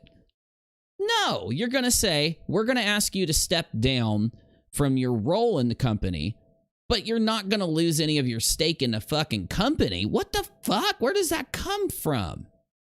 Unless there's a clause in the contract where it states this, I don't see how it's logical, how it makes sense. I've never understood this about this whole thing. Maybe I'm dumb. The main piece of the puzzle they seemed to provide was the trademark. I'm not what if Swanson stole from the company? Then they would press charges against him, but I don't think it would matter. See, that's the reason why. You've honed in on it. Even if he committed some type of crime or something, they would have to have him go to court and he would have to be proven in a criminal court that he did this crime. Then, or maybe they could do it in civil and criminal, but at some point they're going to have to file criminal charges on him and he's going to be proven guilty. And then at another point, they could file some type of civil suit to say that he damaged the company by stealing from it. Yeah, that could make sense. But the court would rule that he's going to lose this or is going to lose that or something, right? It would be ruled by a court. No human being in their right mind is just going to volunteer that 5 years ago, I'm going to volunteer to give you $1 million and start a company if I get 50% of it. Then 5 years later, I'm just going to reduce my stake down to 10% because you guys got mad at me about something. No human being is ever going to agree to that, right? And that's why we have protections, because what people will do in business, they'll know, oh, if we make this guy look bad, we might be able, like, you know, fucking corporate espionage and this and that and this. These kind of things happen because they want to set people up and they want to do things to people. And contracts are where all the power is. The contract that you made when you, like, here's the deal. When you start a business, I could give you $1 million to start the business and the whole thing could fail and I could lose my money. So what is the guarantee to make me say I want to risk my $1 million to go into a company with you? My 50-50. As long as I get it down on paper, I'm set. So you'll say, what would make somebody reduce their stake in a company? It would be somebody offering them money. Maybe they offer them money. Maybe they offer them a deal that's too good to be true. Maybe it's just a really good deal that they offer. Like, I know right now you're 50%. We're going to take you down to 33%, but we're going to, you know, start selling this new product, and it's popping off right now everywhere. So as long as you go down to 33, you're going to make more money in the long run because we're going to sell 100 million in this product, and it's almost a guarantee. Look at the fucking market. It's almost a guarantee. Now, if you stay at your 50%, you're going to end up taking a giant portion of this money. But if you go down to 33 and we all split the money, you're going to make almost triple what you're going to make this year because you're going to make extra from this. And because you were nice enough to go down to 33, we're going to sell this in the company too. Then I understand somebody reducing their stake in a company because they think they're going to make more money in the long run. That is perfectly logical. The one thing that isn't logical, though, is saying you are the public relations rep of the company and you act like an idiot, so we want you to step down. That has nothing to do. That is not attached to the capital that was put in the beginning and the contract that they had in the beginning. That has nothing to do. Your behavior, all these things, has nothing to do with the amount of money you invested and the percentage that you own of a company. Now, committing crimes or, you know, sexually abusing somebody and going to jail and all this stuff could factor with lawsuits and judges and charges and long legal proceedings could affect it. So I'm just not there yet. But then again, that's why I haven't talked about the first lawsuit. I don't think I have a good commentary for it. I don't think I have a really good commentary when it comes to the first lawsuit at all. Because I would get up there and be like, you know, I think there's a part of the story missing. I think there's something about the original story that we're just not getting from it all yet. Maybe we will in the future as it goes, and maybe I'll make a video on it when we do. But we won't press charges or disclose information if you decrease your percentage because what he may have done so bad he could be charged with a crime. That's a crime, though, in itself. That's called, is that extortion or what is that? To say, hey, we are going to go to the cops and prove that you committed this crime unless you reduce your stake in the company. I think that's called extortion, if I'm not mistaken. It's something like that. Yeah.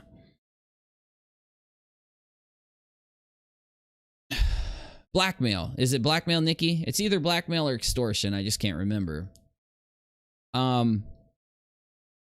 So I'm with Sarah when it comes to a few things. What does she say? Saying I didn't do my job or was embarrassing to the Westbrook or didn't pay vendors on time has nothing to do with my lawsuit. That's true. And I don't understand how anybody thinks that his performance at his job affects the stake in the company that he has. I can't understand how anybody could even think that without seeing a contract that states the performance in your job in these areas can reduce the stake you have in the company. Though I really don't see any human being, I'm not just talking about Swanson, entering into a contract that has those kind of loose stipulations that would make you lose millions of dollars because someone else judges you as being inappropriate. Because, yeah, you could say it's inappropriate if you didn't pay vendors on time. You could say it is. But in reality, is there a reason for it? Was there something that happened? Is it out of his hands? Whose fault really was it that the vendors didn't get paid? I want to know, because it could be him. Does it matter? No, it doesn't. I'm not saying it doesn't matter to be a dick. I'm saying it doesn't matter because this just isn't, these just aren't things that affect somebody's stake in a company. You know? Yeah, I'm rambling. You get me, though. Not saying they're allegations. Oh, True has that clip? Shit. Can you send it to... Is Navy still awake? Navy went to bed, didn't he? Yeah, he did. Who's... which one of my mods is still around?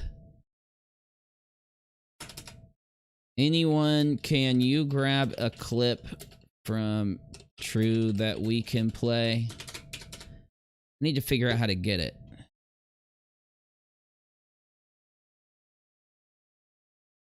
Yeah, Navy went to bed. It's getting late. I gotta go to bed soon too, though. But I kind of want to see that clip. Check above. Got it.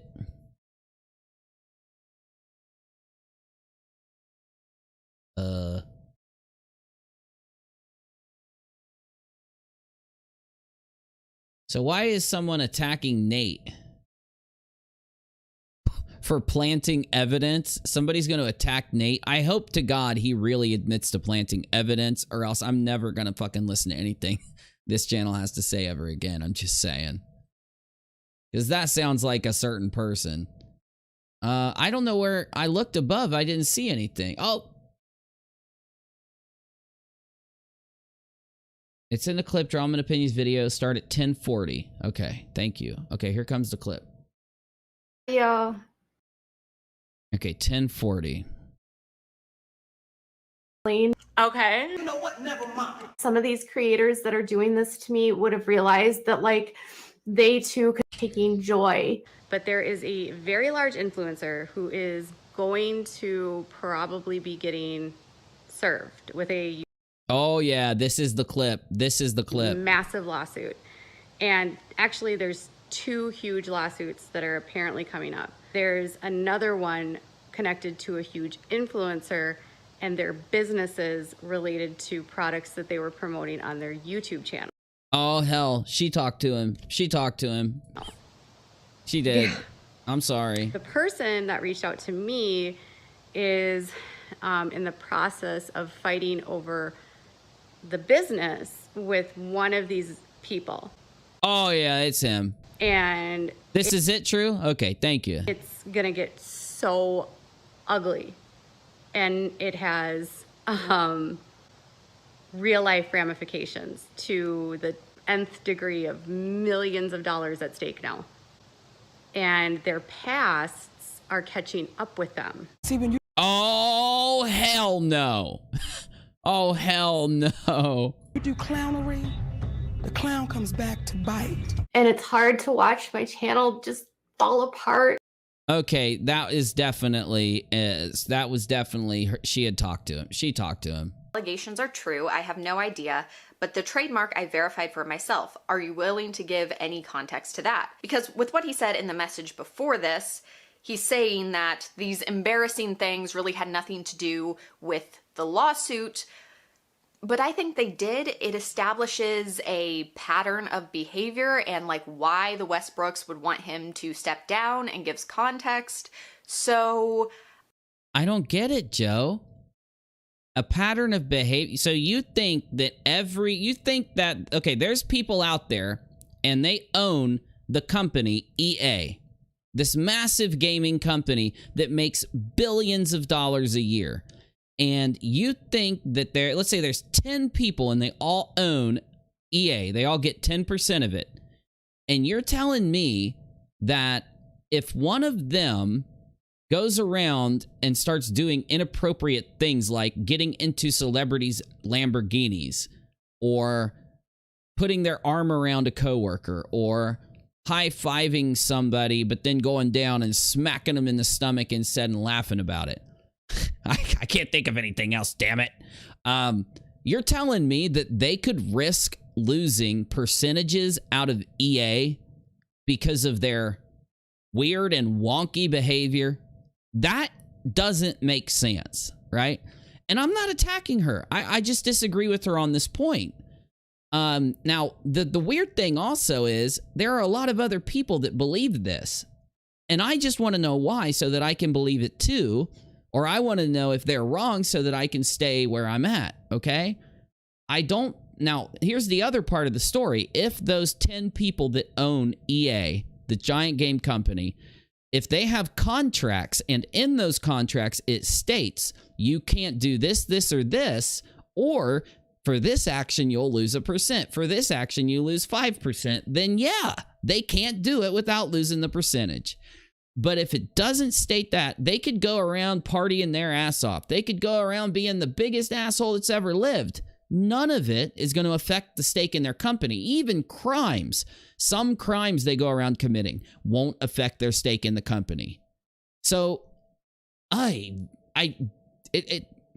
remember 4 months ago when everybody was saying this on YouTube, and I'm just sitting there like, what the fuck?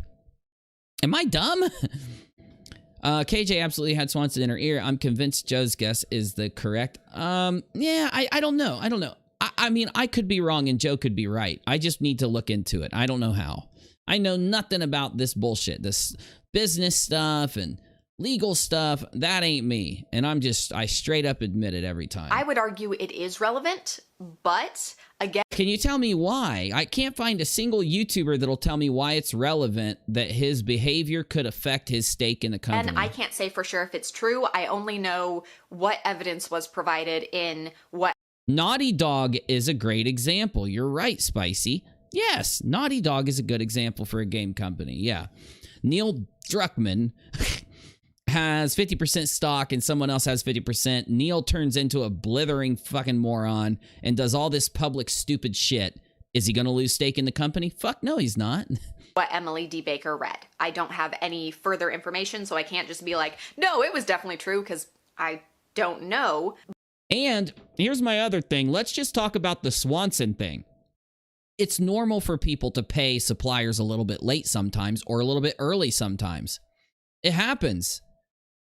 It just happens. It's life. It's normal for someone to go to a party, maybe get a little too much to drink, and Jeffree Star wants to show you his car, and you guys walk out to it, and in your inebriated state, you open the door and sit down in it without even thinking. That is normal human behavior. It doesn't affect how much stake you have in a company. Now, someone could come up to you and say, you need to stop going to parties. You need to stop coming into work. You need to just stay home and do your thing. Even if they don't do a single thing for the job, unless inside the contract it states they must do their duty in order to keep their percentage, unless that's there, they have nothing to worry about. They can just go sit at home and make all their money. And another thing is, why would he enter into the contract in the first place if they needed his money in the beginning? I need your money. It's 50-50. Let's go sign that document. 5 years later, I think you're a dingbat. Now you're 33. Okay, here's my signature. What? But You'd say no. What are they going to say? You say no to them. I'm not giving you my signature to go down at 33. Well, then we're going to do this, that, and this, and that, and this to you. Okay, that's illegal. See you in court. I mean, I don't know what else to say. I don't know how else to represent it. Did kind of give me an idea of maybe why he was reaching out to me. Maybe he wanted this side of the story to come out on YouTube, be public, him saying that, you know, what they're saying isn't true, and maybe he just wanted me to share that information. That's kind of what I assumed at this point in the conversation. Though again, a channel my size, no idea why. So he responded with, I can't speak to that right now as it is part of our complaint. Makes sense. They wanted to do skincare and makeup with me in exchange for the equity. This will be proven as the company has records of it that have not been released publicly. I mean, okay, if there are records and it does come to be proven true, I would... Well, you're already believing that for some reason his public behavior should affect his stock in the company for no good reason, so I don't understand why you need good evidence to believe the opposite. Couldn't you just believe it because someone said it? You believe that his stock should be swayed by public behavior without evidence. I don't know why you've got to have evidence to believe the opposite, but... Believe it, though right now I have not seen any evidence. And that's kind of what I said in my previous videos was just, I don't know who's right. I have not seen enough evidence. So if there is evidence and it comes out, okay, but right now I have no way of knowing. Understanding the embarrassing allegations would give context for asking you to take a smaller role in the company. Sure, but it wouldn't make sense to reduce his stock. And then the main piece of the puzzle they seemed to provide was the trademark. I'm not saying their allegations are true. I have no idea, but the trademark I verified myself. Are you willing to give any context to that? The trademark basically said they were making pharmaceuticals.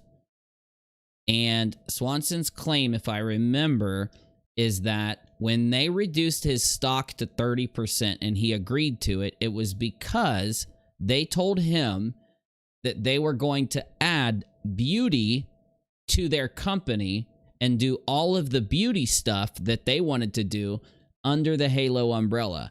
The trademark would not matter there, in my opinion, because they spoke on future events.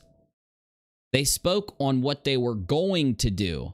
So what are they going to do? They're going to get pallets together. They're going to get this together. They might outsource it to someone else and not need to file a trademark. They might just slap a Tati sticker on someone else's thing they make. People do that. I'm not saying they would. They could make it from the ground up and have to file some patent for a new beauty thing or something.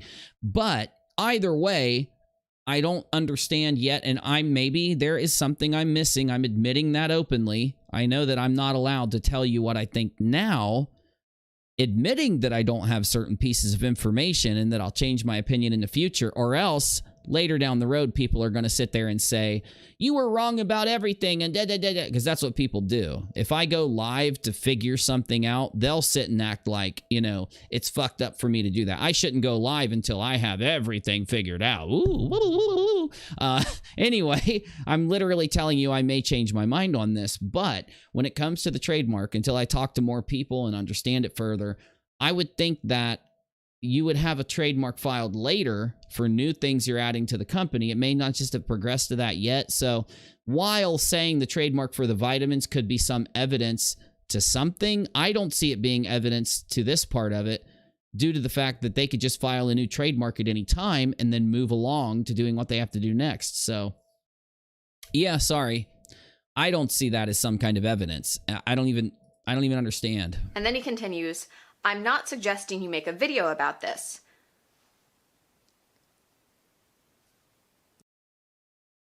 Then why are you messaging me? Like, this man has no... Well, he could have just liked your video and wanted to talk to you about it. I mean, yeah, I do think he wants you to make a video, personally, but... real motive to message some random person on the internet talking about this if he doesn't want a video made. And I assume he would assume if he reached out to me, I would make a video. Because again, I'm a YouTuber, I'm a commentary channel. No shit. Yeah, he wanted you to make a video. I come forward with stuff about this. He's giving me sort of an exclusive statement.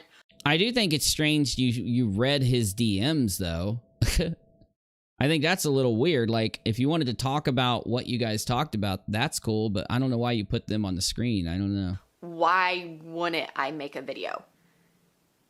So I don't know why he's saying, I'm not suggesting you make a video about this, because, like, obviously I'm going to. I'm just saying your instincts were correct. And how was she paid for sponsorship without disclosing it? Good question. Which is something I brought up in my last video. If you haven't seen it, I'll have it linked down below. How was she paid without disclosing it? What does that mean? And in it... Shaz says he was a CFO. He was responsible for financial functions. Some companies also have clauses on stock levels. I agree. And that's what I was saying the whole time. Without it being in the actual contract, then I don't understand how it can matter. Now, here's my issue. When I read, and it's been what? How long was it that the Swanson lawsuit came out? Because that's when I read about it. When it came out, I read it, and I didn't hear them saying that in there. I expected to read inside the legal papers, it state that we have this contract, and on this clause of this contract, it states that Mr. Swanson has to do this. And at this clause of this contract, he didn't live up to it, and that's why he was willing to move down to 33%. But see, without the call and or description of the contract inside the original paperwork, and I didn't see it when I read the original filing, I can't then just go there in my mind. I'm sure, though, that they will, if a clause exists, I'm sure they'll add it into a future filing with the Swanson case. I'm sure that'll come up. As it sits right now, though, when I go back and read that paperwork, I don't hear their side calling to the contract clause. You got me? So I'm with you, though. 100%. It's what I've been saying up here the whole time. Without a clause in a contract that states your behavior must meet this thing or we could reduce your stake, then I don't believe he would have... I don't believe any type of threat to his stake in the company would have been valid to him. Unless it was accompanied by some type of maybe inappropriate threat. But I don't believe that I don't think Tati and her husband would do that. So here's what I mean. An inappropriate threat would be, we went to Swanson, we said to Swanson, hey, if you don't accept the 33%, we're going to fuck you over and just bail on this company. That would be fucked up. Like, you know, because with the dude, you took the dude's money all these years ago, and now you're saying you want to reduce his stake, and if he doesn't agree, you're just going to throw him out. That seems really cutthroat. It seems wrong. Seems like you bailed. It seems like somebody would use somebody for what they needed them for, and then once they had money themselves and don't need his money anymore, now they want to cut him out or reduce him so they can make more. And they could threaten him to not put future or not endorse. You got me? You see what I'm saying? But I know that's what this whole thing's about. Two sides are alleging different conditions to what was happening and different promises, and those things aren't being held, and therefore both sides now are going to court to say, no, this is what's up. He's saying, no, this is what's up. And the court has to sort it out and figure out whose story or what scenario matches the actual contract and legal stuff. Does that make sense? Okay. Anyway, yeah. The Swanson case is very complicated. It's not like what we're seeing in the other case. In the other case, it's a case about defamation. It's a case about defamation that happened on YouTube. So you can go and look at the clips that were there and go read about defamation, and then you can go and say to yourself, did what I hear, in my opinion, considering all these things I've learned about and studied on, do these clips equate to defamation? I think yes, I think no, I think maybe. You're good to go there. And that's what makes the KJP Tati lawsuit so relevant to YouTubers. It's all based on YouTube. It's all based on YouTube stuff. The Swanson case is based on business stuff. And maybe there's some people out there that understand business stuff, but a lot of YouTubers don't. I don't. A lot of viewers don't. So without an expert, without somebody who has the answers to a lot of the minor questions, it is really hard to navigate what is right and what is wrong in that scenario when none of us have lived it, right? Then George just says, you're misinterpreting lawsuits. Nothing to do with his loss in the company stakes. It's filing a lawsuit for not having stock in Tati Beauty, her makeup line. What? Oh, you're talking about where he's mad that she's doing her own makeup line outside of Halo. Yeah, no, I understand that completely. Oh, yeah. He's saying that based on their original agreement, she couldn't go out and make a makeup line because her makeup line was supposed to fall under the Halo umbrella, where he has a stake in it to make money off of it. No, I understand that. I do. I say that I was not aware of Tati disclosing sponsorships and had always been led to believe that she did not do sponsorships. However, while a lot of people did agree with me in the comments of that video, several people said that they knew she did sponsorships and listed a few that they remembered. So, okay, if she disclosed the sponsorship, though, that's okay. So there's lots of different talk around this whole thing. Here's what's up. If I take a sponsorship, I've got to tick a little box down in the YouTube thingy that says paid sponsor. And I have to like make sure that you know I'm telling you to go use Bandana Worldwide. Let's say there's a company, Bandana Worldwide. It was made by the Step Brothers. Prestige Worldwide, Bandana Worldwide. I'm up here constantly telling you, go buy Bandana Worldwide. But whenever you guys do, I make 20 bucks. That's why we have to disclose. If they're paying me money, I'm going to tell you to go use it. Unless it's some shitty company, I of course wouldn't do it myself. But therefore, the reason I'm telling you to use that company is because they're paying me to do it. Now, let's say I go and find a bandana and I love it. And I say, go buy this bandana. And they're not paying me. You guys then can accurately judge it and say, well, they're not giving him money. And he's telling us that he likes it a lot. And he has no financial incentive to like boost this or whatever. So we're going to go try it out. It's because of that financial incentive that exists. They make us label it and report it and tell you. So Tati, I think the issue, she showed a lot of items that she liked. She just found these items laying around, or Walmart, or when she's traveling. I saw a clip where she traveled and found an item and she wanted to show people. And she said, I am not being paid or sponsored. I found this and I think it's awesome. Whatever it was, lip gloss. I don't know. People conflate that with times that Tati was like, okay, this is a sponsored thing, because Tati didn't typically do sponsors on YouTube. It doesn't mean she didn't do sponsors on Insta or Twitter or Facebook, because an Instagram sponsor, they'll give somebody like $200,000, $300,000 to take a picture with a product and post it to their Insta because they've got millions of followers. So I don't know if that's the confusion. I don't know if Tati did like a certain kind of sponsorship or only under certain conditions. Though people out there will constantly say Tati wasn't being honest. I think KJ said this. I'm not saying this. I'm repeating that people have said this. Without proof, I don't believe Tati did this. But people will say, because of what KJ and other people have said, that Tati had sponsorships with many companies, but sat on her channel and told you she didn't. Thus, she had a financial incentive to tell you to buy the product, but never disclosed it so that you know she had that financial incentive, okay? So separating all of it down, it's like, how do we know, right? Is there any way to know? Well, supposedly some people know, and I don't know why.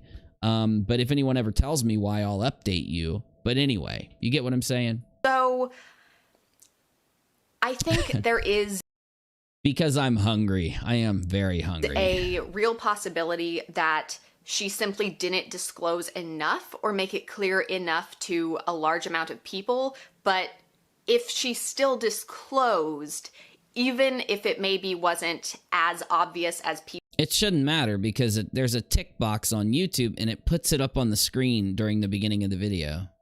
So yeah, if she disclosed, oh, you can't see her. People, or I would like it to be, still technically might have been following the rules at the time, since the FTC guidelines were updated later. I still feel like Tati misled her audience, but maybe on paper she didn't technically do anything wrong. How do we know? You'd have to know for every single little thing that she shared or didn't share. I mean, there has to be many things that Tati Westbrook wasn't paid to share, that she just did it because she liked it. And there has to be some things, she just said there was a few, that Tati was paid to share. How does anybody know if she lied? Like, I understand there may be evidence out there. I'm willing to look at it. I just, you know what I'm saying? I don't see Joe. I see Joe kind of alluding a lot to it, but not presenting it. And I don't mind. I'm just thinking out loud. Again, I got to stop thinking. It gets me in trouble. I don't know. It's a messy situation, and I know I'm not the only person to feel like she didn't do sponsorships, but there are a lot of people saying they knew she did. And he was saying earlier in this conversation that their allegations of his business behavior had nothing to do with the lawsuit. Unless it's in a contract, it really doesn't. I'm sorry, Sarah. It's just, I'm sticking with that until somebody comes out and proves to me differently. This is what I've been led to understand. Unless it's in a clause in a contract, yeah, he could just stay on the beach all day and still make his stake in the company. But what does this have to do with the lawsuit? Why bring this up?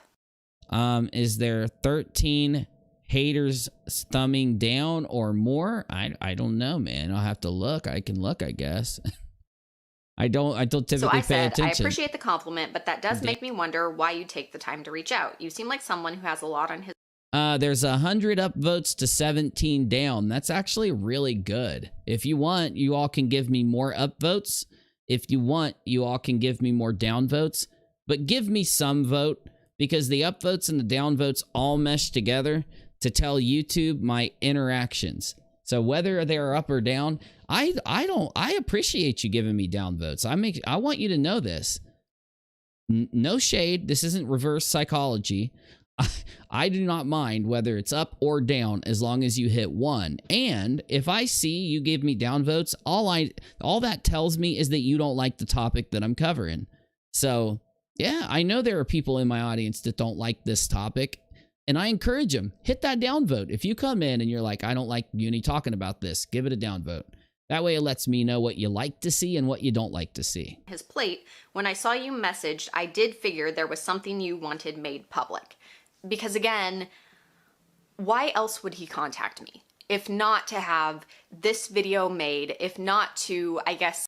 I don't know. There's many reasons he would. He could have contacted you because he has a thing for blonde, skinny YouTubers, because you and Katie both are blonde and skinny, and I really do think he contacted Katie too. Or he could have contacted you because he thought that you were a manipulatable YouTuber, that he could tell things like he did KJ, and allegedly, and then maybe you'll go to your channel and actually change your mind like he did KJ, allegedly. Or maybe he just liked your video and said, you know, this is cool. YouTube's cool. I can literally reach out to people on YouTube and talk to them about the videos they do, you know? I don't know. It could have been all of them put together. He could have been a little bit of every one. He could have thought he could change your opinion a little bit. Maybe he thought he could talk to you about your other video, and maybe he thought he could take you out for some chicken teriyaki. I don't know. Send the message that he still believes he's right. He does have receipts, or at least claims to have receipts, and that this is all just kind of a smear campaign against him. Because that, I feel, is what he's implying in these messages. I'll be honest. Okay, here's what I'll say. The negative things that were written about him, as long as they are relevant to his business stuff, I don't think it's a smear campaign. So if there is like a clause in the contract, or if he was, you know, if there's written duties that he has to perform to maintain his percentage, then I don't think it's a smear campaign at all. If there's not, I guess that's a possibility, but I guess it hinges upon the circumstances here, right? To be honest, I'm pretty bad at like reading between the lines. Usually if you tell me something straight. George just says, I believe he agreed to the 3rd. Am I wrong? I don't think you're wrong for believing that at all. No. But Georgia says, if so, he can't sue if he signed a contract, or it would not have strong reason for civil suit. Only Tati Beauty dispute can be disputed. Okay. I'm with you. And I get that. And I appreciate you giving your opinion. Yeah, you're not wrong to hold your opinion. And that's all any of us have about any of this so far. It's in such the early stage that all we can really do is get up here and think through it and, you know, discuss what we think is logical and what's not, riff back and forth with each other in the live chat, and hopefully maybe one of you guys, if there's like a piece of information out there that other people need to see, you let me know, and then I can hook people up. We can talk about it. I mean, that's the whole point, and that's why we cover these types of stories. We've covered other lawsuits before as they happened, and of course you cover them as they happened so that you can, you know, weigh in with what you think as it goes. And of course, little things are going to happen that take you one way. Little things are going to happen that take you the other. The only type of dangerous thinking out there are the people that make up their mind when they don't have enough evidence or enough proof or something, and they run with that. I think that's the dangerous opinion, because that's when you're prone to hear things about a story that take you off guard, that make you experience cognitive dissonance. You see it a lot with the last lawsuit that we covered. There were people in that lawsuit who were on one side the entire time, regardless of the lies, the truths, the clips, the admissions, the actions of people involved, and they had made up their mind and were supporting one person, and they didn't care whether a clip released of that person lying came out, a person sexually harassing somebody admitting to it came out, or nobody. Like, the people in that group, they're the ones that are truly lost.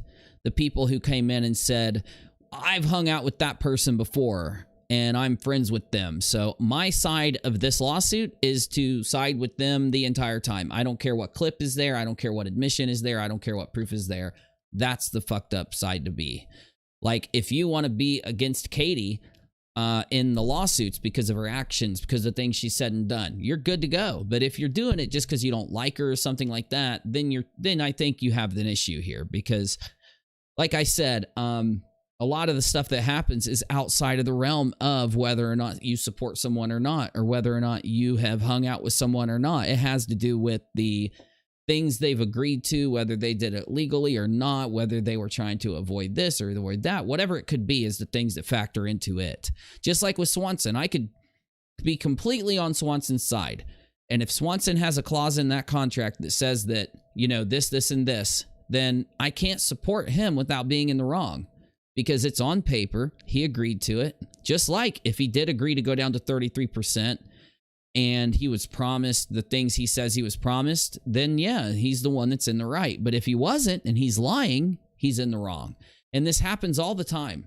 All the time. The last YouTube lawsuit was all based on a guy saying, I denied signing papers to put down the terms of my business agreement on paper so that I was protected. But now I want to stand up and sue because I was an idiot and didn't sign the papers. And that was literally what that last lawsuit came down to. And in the end, they had to walk into court and drop all this bullshit out and play all these games. And it was just the biggest lolcow shit show you ever saw. Hopefully that doesn't happen in either of these lawsuits, because it would just be a crying damn shame, but who knows? Right on. I assume that's what you mean, but this just doesn't make sense to me. If he didn't want this video made, if he didn't want someone saying, hey, maybe there's more. Georgia, 100%. The whole thing's going to come down to what is on paper, I think. You know, and that's the thing. If he signed down to 33% and he didn't get it on paper that the rest of the releases would be under this umbrella, that's his fault for not getting it on paper. Just like in the previous lawsuit, dude didn't get it on paper and he expects everybody to think he won something when he didn't. You know, all he won was the most evilest person alive award. So, you know, that's what he gets. But it would be really, it's really messed up when people do these things, when they step up and say, look, I didn't bother to put that on paper then, but now I'm going to go to court and demand that the court hear me out and make a ruling here.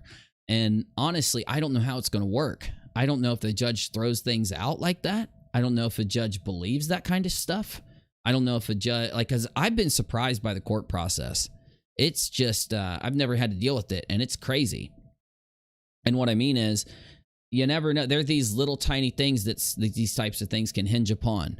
And you can just have everything thrown out at the snap of a finger if you didn't do this, or if you didn't do this, or did you do this, or did you say this? It can literally hinge upon, and the entire thing can hinge upon those tiny little details.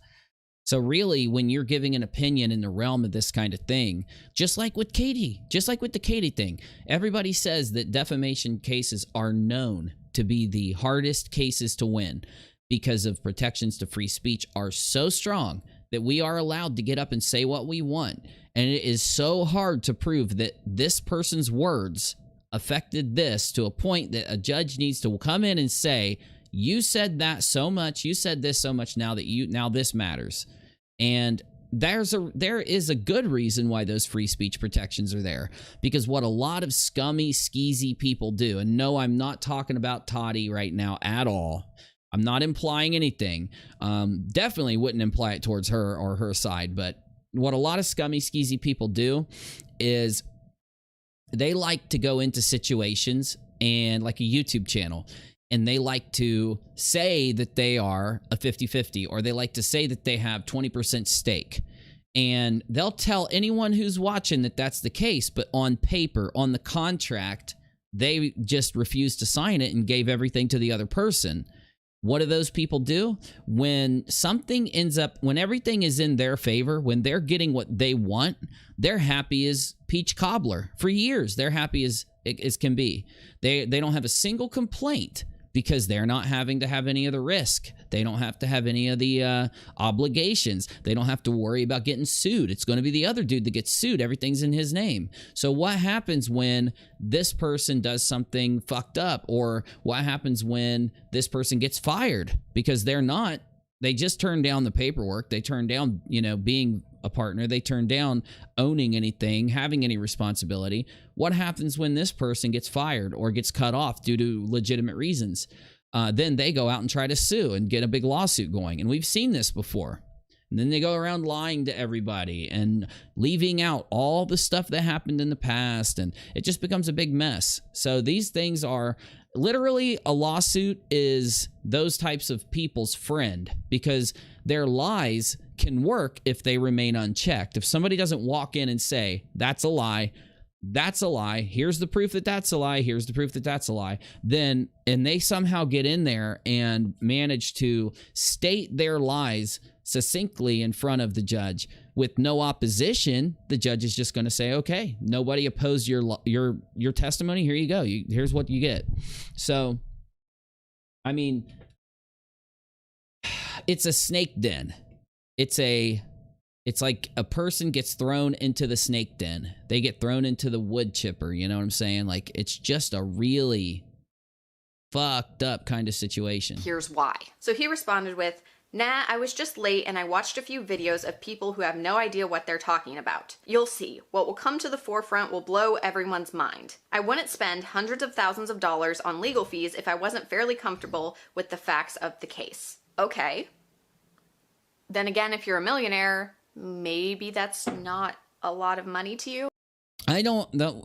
Here's my thing. The whole time I heard Sarah Jo, she sounded very sided, but always took one side. Never had the possibility of the other, right? All of her leanings were one way. And I think that's what made me feel like, you know, I don't know.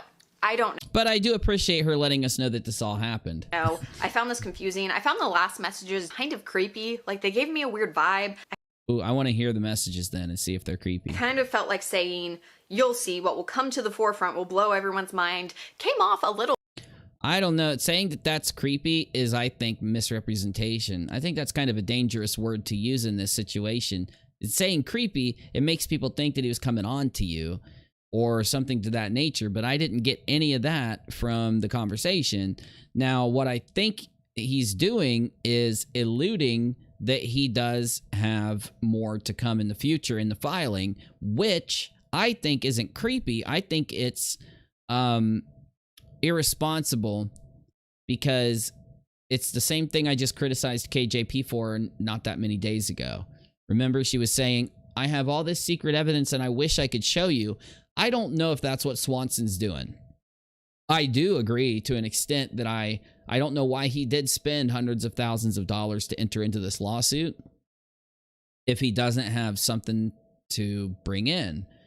Also, I wasn't impressed by either filing, because I'm only going to be impressed by what I think will affect it, which is what? Of course, we all know, and I've said it 100 times, whatever it is they agreed to, whatever it is their contract stated. Because you could go in, like Georgia said, if me and Georgia started off a business and I wrote in it, okay, Georgia, you've got to do 30% of the kitchen work, and I've got to do the other 70% of it. But I'm going to do 30% of the outside work around the place, and then you're going to do 70% of it. And then, you know, we have all these little things stipulated. What happens the minute that I'm not holding up my part of the deal? Whatever we wrote in the contract. So all those little stipulations we wrote, you got 30, I got 70. I got 70, you got 30, right? I've got 30, you got 70, you got 70. All those little things have to be followed by, and if I don't do my part, this happens. If you don't do your part, this happens. If you only do 50% of your part, this happens. Because if it's not stated what the consequence is specifically, then it's not gonna happen, right? So again, I'm with all of the thought process behind a lot of this, and except both sides neglected to call to the thing that dictates the rules. You know, both sides neglected to pull from what I would say is the conditions to failure or success in this case. So Whoever has the power of the contract, I think is going to win. If neither of them have it, I think it's going to be a shit show. It's just my opinion. Little super villainy to me. I don't know why that's the vibe I got. I did not respond Exactly, Jimmy. And those are the rules of life. after that because, like I said, it just felt a little weird. It's a game that you can't win. A little off. Also, I forgot to say, I had something weird happen like right in the middle of this conversation. I had a suspicious Instagram login. Wow, that is suspicious as fuck. Suspicious AF. That is suspicious AF. And it obviously wasn't me. I am not in New York and I've never had this happen before. I have no idea if it's caused, if this has anything to do with Clark Swanson. I have absolutely no proof it had anything to do with him. It could be completely coincidental, but I do.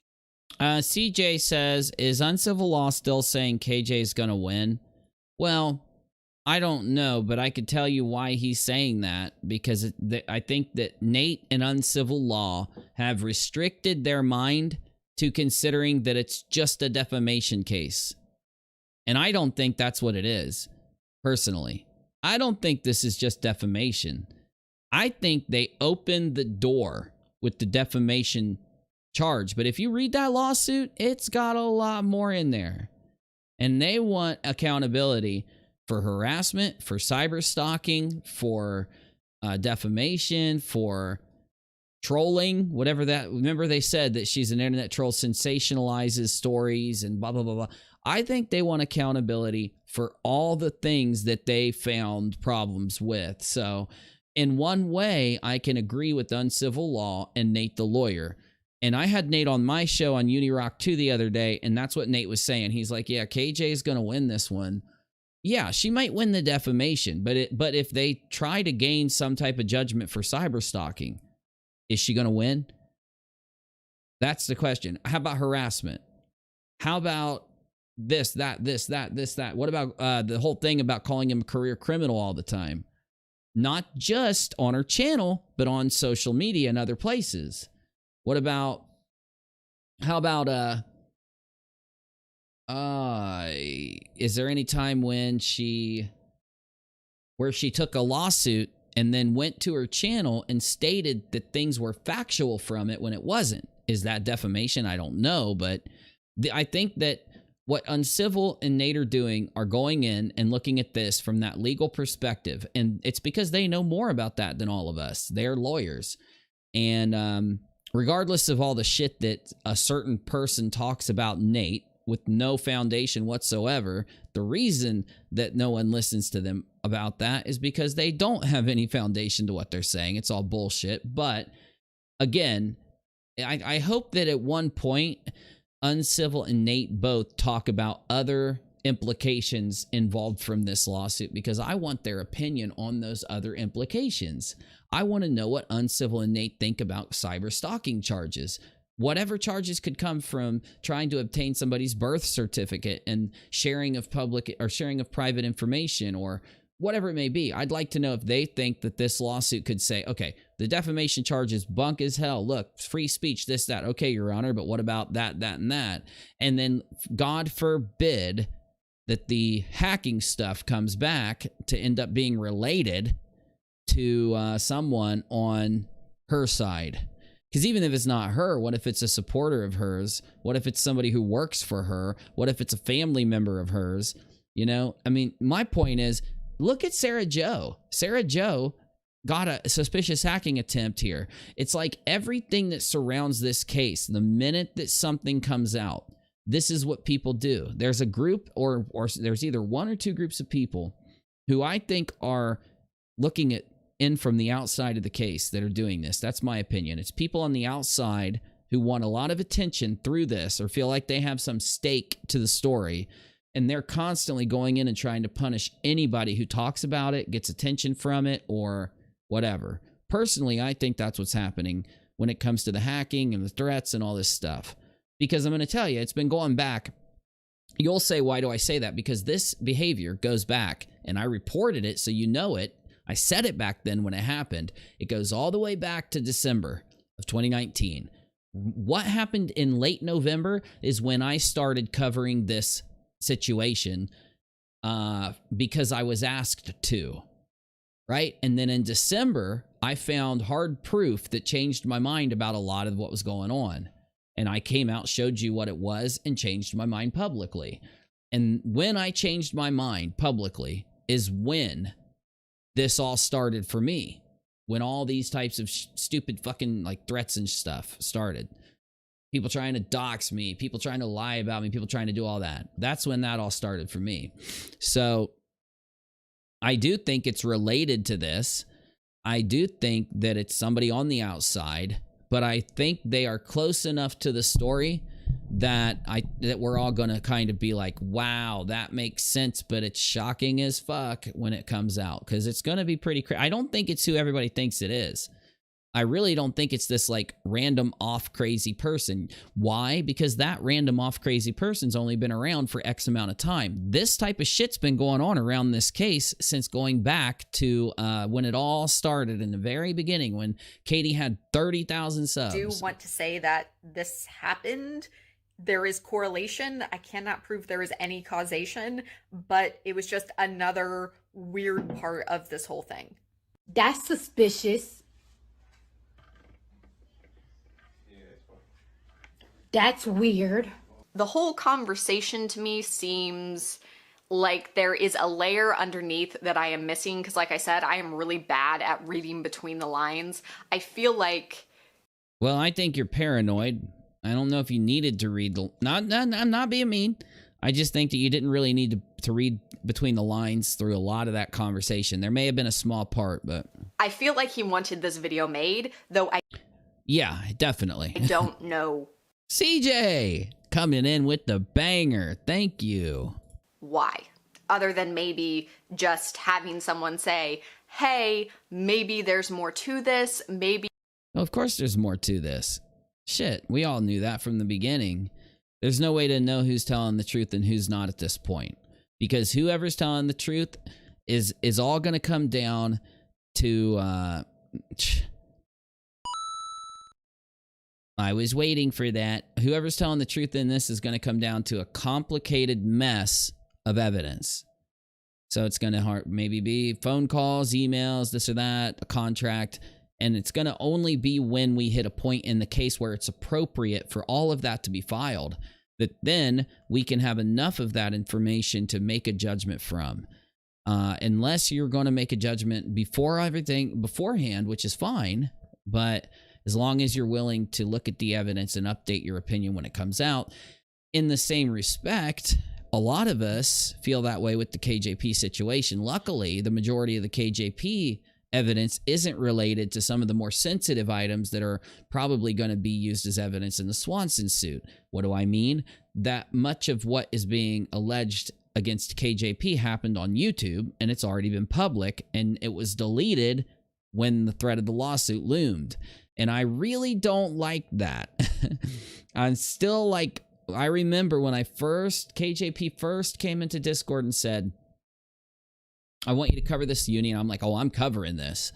I'm covering this regardless if you brought it to me or not because of the YouTube implications. But when she brought it in, I said, I need to see the paragraphs, because these paragraphs in this suit said, on this date, in this video, this was said. And I want to hear every clip, but I want to hear it all. So like, let's say in the lawsuit, the clip goes from 10 minutes and 30 seconds until 15 minutes and 30 seconds. I want to hear 5 minutes all the way up to 30 minutes. I want to hear the whole damn shebang bang. I want to know exactly what's being said, the tone, what's promised, what's not, how responsible it's being reported, what is being said to be fact and what is said to being opinion and what is said to being alleged. And then I want to make up my mind on every paragraph here to what is defamation. And I set about doing that. And I got maybe down to paragraph 14 or something. I don't know if there was 40 of them or 30 of them, but I got through about half or a little less than half. And I'd found a couple good ones and said, I'm going to take this to the live stream. I'm going to play it for the peeps. I'm going to update them on my opinion on this and, you know, just get my initial opinion out, subject to change as things evolves. Of course, because I'm covering something as it starts. Therefore, if you don't think my opinion's going to change going through things, you're crazy. Because my opinion isn't made up on who I support. It's not made up by YouTube alliances or anything. It's made up off of what is the source material for the subject we're looking at. So yes, my opinion will change in every story depending on what evidence is there. And this shocks, there are some people out there that are literally shocked out of their seat when I change my mind on something. I'm preparing all of you ahead of time. God knows. God knows. I already told you one thing I'm not going to change my mind on, which is ever interacting with KJP or being KJP positive again after this due to the personal experience I had with her trying to frame me. And she knows why, because she just talked about how damaging framing is, so she knows. That's the one thing I won't change my mind on as we go forward. Whether or not I, you know, re-support KJP, it's not going to happen. Though, any other detail of all of this, all these cases, all these things that come up, I might change my mind on depending on the evidence that's there. So, in the past, you know, people come to me and ask me to cover a story, and I say to them, yeah, I'll cover it, but I'm not going to promise you where I'm going to be or what side I'm going to be on or who I'm going to criticize or whatever. And they're always okay with it in the beginning. Every fucking time they're okay with it, right? But as things start to evolve, if I ever take an opinion that they don't like or that goes against them in any way, oh, it'll be World War III. There are still people fighting wars against me for irrelevant things that happened a year and a half ago or a year ago. Why? Because my opinion changed and exposed whatever it was going on with that story in that situation. So just be prepared. Maybe it isn't as cut and dry as one side making completely unfounded accusations with no receipts and one side coming hard with the receipts. Well, I'm sorry, man. Look, I don't know what you mean. When I read the Swanson suit, I felt that neither side produced a lot of good receipts. I need to go back to the Swanson suit and look at it again, because Sarah is saying that one side was packed with receipts. So maybe that's something I missed. I don't fucking know. Like, you know, I suck at reading legal documents, and I've admitted it. So maybe I'm going to get, maybe I could get Nate to come in and look at it with me, or another someone else who knows what they're talking about when it comes to that kind of thing, because I don't remember. I remember both sides were at a stage in this whole situation where they just told everybody what was going on. I remember there were some emails, right? Yeah, there were a couple emails and maybe some text messages, but I didn't take the contents of the text messages or emails to even relate to be able to say that proves this or this proves that. Now, I could have misread. I could have just went by. I don't know. So I need to go back to the Swanson lawsuit, and yeah, I need to go into it and read it again and say to myself, Sarah Jo thinks that one side has a lot of evidence. I don't even care which side it is. I'm assuming it's the Tati side. And I need to reread it so that I can update my opinion on it. Yeah, definitely. Emily went over the Swanson suit before with the one with the, before the one. Okay, yeah, that's what we'll do. That's what we'll do, BGF. I will go grab Emily's stream where she breaks down the Swanson suit. Hey, CJ, thanks for joining. You are too awesome. I'm going to go through it. I'm going to go through the Swanson suit in a live stream. I'm going to pull up Emily's breakdown of it, and I'm going to react to it while live. I'm going to do like a live streamed reaction to Emily's old video of the Swanson suit. That way I'll have, like, she reads directly from it. She gets every little detail. She adds her commentary. That would be freaking perfect. Such a good idea. Thank you, CJ. Because I do feel like a lot of... Thank you, BGF, for telling me that. And thank you, CJ, for joining. People are like, well, Tati's side has proof. This Clark guy doesn't seem to be showing any proof. I guess we're taking time. Well, I need to go back. I'm going to go and see what it was that Tati had for proof, because I don't remember. So I'm sure I'm just forgetting it. Tati's side... That would be my guess, because I don't really know, again, why else he would reach out to me. But there's the information. That is what he said to me. Do with it what you will. I still think it's a little odd that he reached out to me, of all people, because I am a really small channel, and I don't think... Get used to it. Get used to it. You'll have the craziest people reach out. I'm gonna tell you now.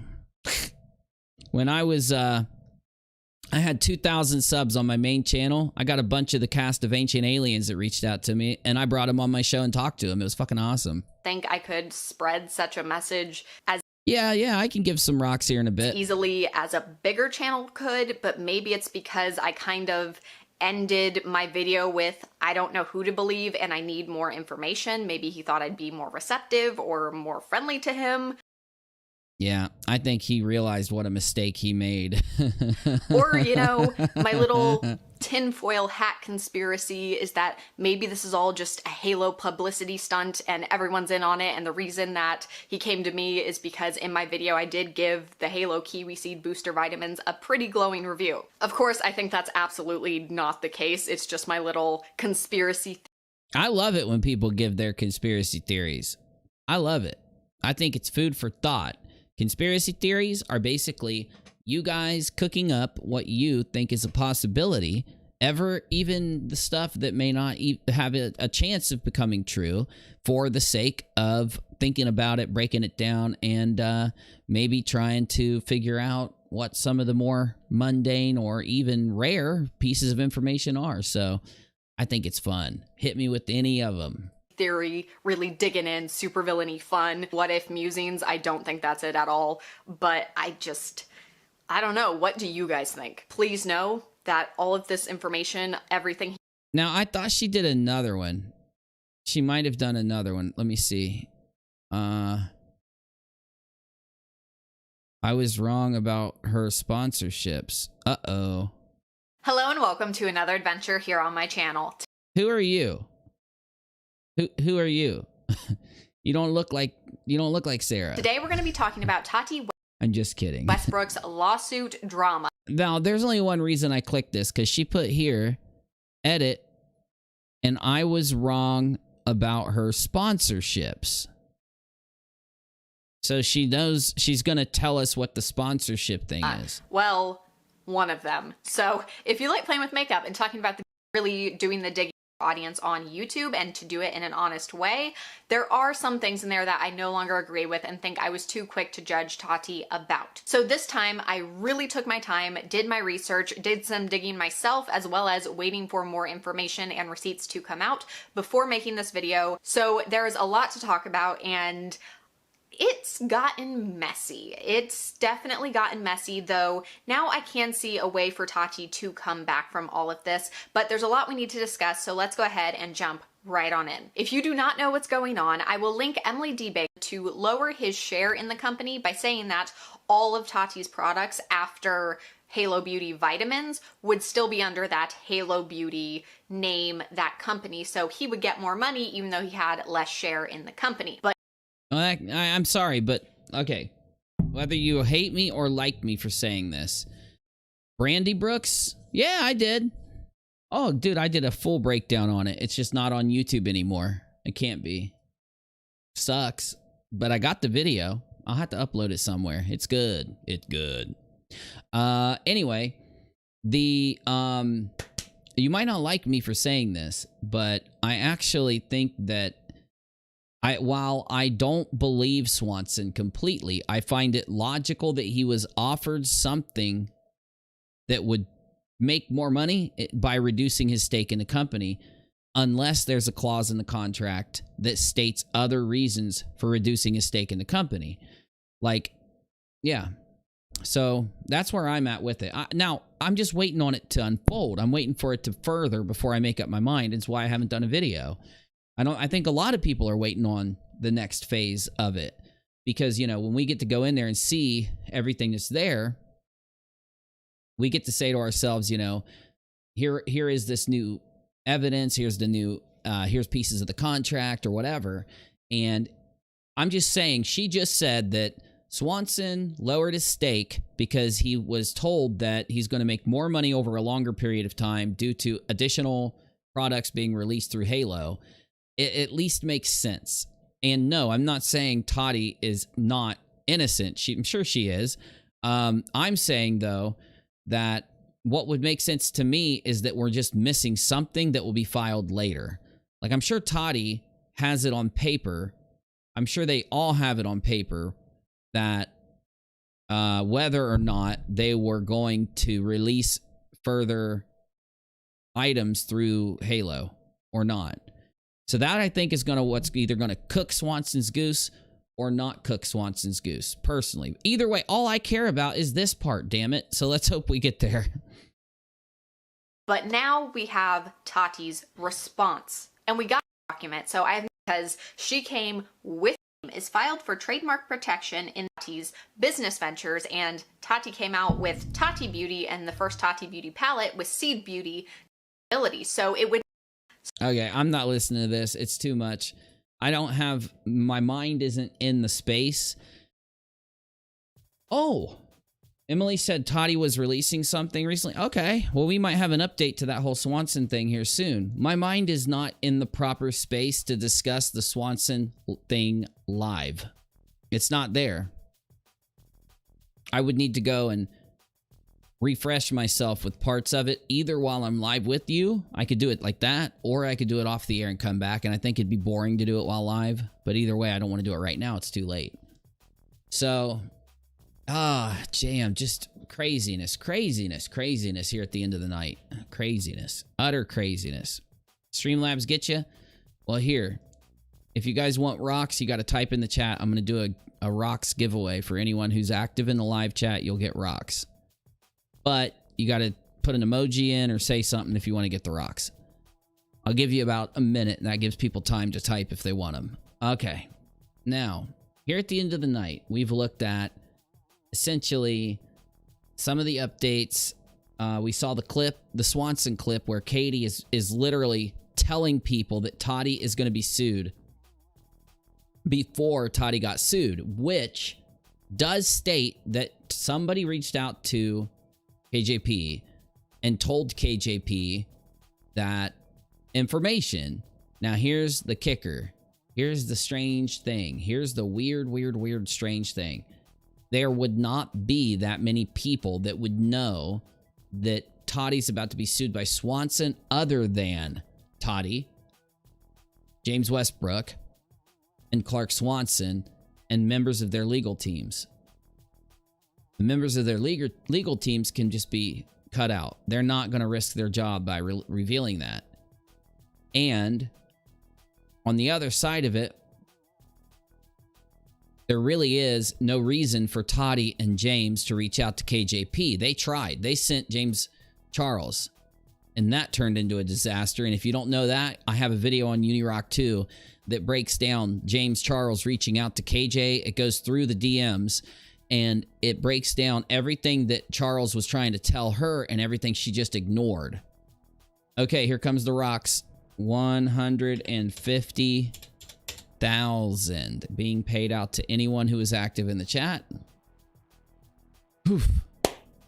So why is it logical to believe that Swanson and KJP talked? Because until KJP reveals that it was somebody else who gave her the information that Tati was going to be sued, she did break the story. What would you think if you were Tati Westbrook and you are chilling and you're like one of the only people who knows that Tati is going to be sued, and you get turned in the KJP clip? It's a clip of a person who's called your husband a career criminal. It's a clip of a person who has put you guys down. It's a clip of a person who constantly talks shit about how you're frauds and snake oil salesmen. It's a person who's dug in to get your birth certificates. It's a person who dug into your old lawsuits. It's a person that took information from your high school and released it as if it was still relevant to your life now. And you look at a clip of that person telling you that you're about to be sued before anyone else even knows it. The only thing you're going to say to yourself is, Swanson went to KJP. Why would Swanson go to KJP? Out of all the channels in the world, what did I say back then? I said, what would make a millionaire choose KJP? Everything I just stated would. Why wouldn't Swanson want to pick the one person out there who has hated on Tati more than anybody else? Why wouldn't Swanson pick the one person out there who has done more damage to Tati Westbrook as a creator than any other fucking human being that exists on the platform other than James Charles and the fight with her, thus linking back to Jeffrey? You get that. Swanson wants to grab at somebody because he wants to take shots at Tati. In my opinion, in my head here, he would say to himself, I'm going to go out on YouTube and look at all these different creators, and eventually he's going to stumble upon KJP and the links that she went to. And it could have been just a rumor that was spreading around behind the scenes, right? Because Swanson hung out with Tati. Tati hung out with James. How do we know if Tati was prone to speak to James about her legal issues and future lawsuits with KJP, that Tati wasn't willing to speak to other business partners or other people in her life to get advice on what to do in a situation like this? It's highly probable that Swanson learned of KJP through his interactions with the people he knows. So what do you do if you feel that you're being pushed out of the business? What do you do if you feel that you've been ripped off or conned by your business partners who wouldn't have been able to start their business without your injection of capital in the beginning?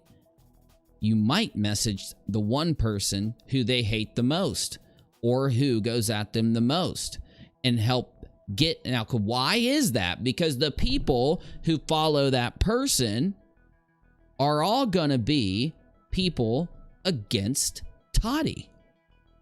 KJP's against Tati. Her audience has already come out to say that they didn't trust Tati because of KJP. The people that you want gaining that information, of course, are going to be people that don't like Tati. My point is, from my perspective, in my opinion, it makes sense that Swanson would choose KJP. We already know that he's prone to choosing smaller creators, and KJP was smaller back then, and giving them kind of like intimate details about the lawsuit and the issues, which is so strange. It doesn't mean that Swanson's strange. I'd have nothing against any of the people we've talked about, other than KJP, for things you know about. Though, I will say,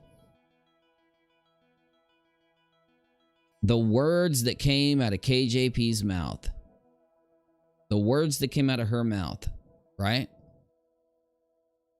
Talking about a figure that's going to be sued and all this, that 100% was Tati and Swanson. It's too much. And that happening would be a reason that Tati would be more inclined to file the lawsuit. I almost want to know what date that clip was from. I almost want to know what date the clip of KJP talking about Tati getting sued soon. I almost want to know what date that was. Because I bet it is a couple months or a month before James Charles approached her in April or June or whatever it was. You know? I bet the sequence of events is KJP releases the information because she's been talking to Swanson. Later on, James Charles finds out that Tati is infuriated and she's about to, finally go through with the lawsuit and the papers. James Charles most likely slows down Tati and says, look, you don't want to destroy another creator. People aren't going to like that. Let me go talk to her. Charles goes and tries to DM Katie, tries to say, look, you're not going to get sued as long as you don't talk about Tati, as long as you delete those old videos. KJP gets scared. Lawsuit, lawsuit, lawsuit. Wires popped loose in my head. Lawsuit, lawsuit, lawsuit, lawsuit. I'm typing lawsuit over and over again. And she talks to James Charles. She says, okay, James, but even though you're telling me not to make any more Tati videos, I'm going to make a Tati video right now. And my Tati video is going to list all the worst things that I ever said about Tati in one big package right in the beginning. And then I'm going to expose your DMs and call you an operative. You're a spy for Tati. And then a week later, the lawsuit pops off and she's been sued by Tati Westbrook. And then months later, we're all sitting here and like it's like a fucking nuclear bomb went off back then, and we're all watching the nuclear fallout fall around us. Kabocha! That's right. Damn it, I wanted to play some video games tonight, y'all, but I don't think I'm gonna have time to now. I don't think I'm gonna have time to now. Sucks. That sucks. I'm obsessed with that little game called Forager. You can get it on a Switch or a PC. It's really good. Well, let's see here. What are we gonna do? I did have another topic to talk about. And there's a lot of new evidence behind the topic. But I don't want to give any certain people any attention. Yeah.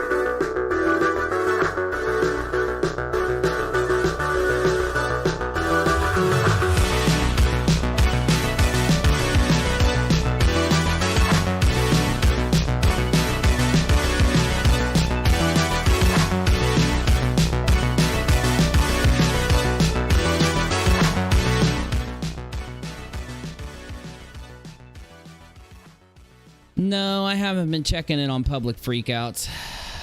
All right, hi guy. I'm almost done. We're gonna have to end this stream. I don't want to end the stream. I want to hang out with you guys more. So what do you guys think? I mean, everything's slowing down a little.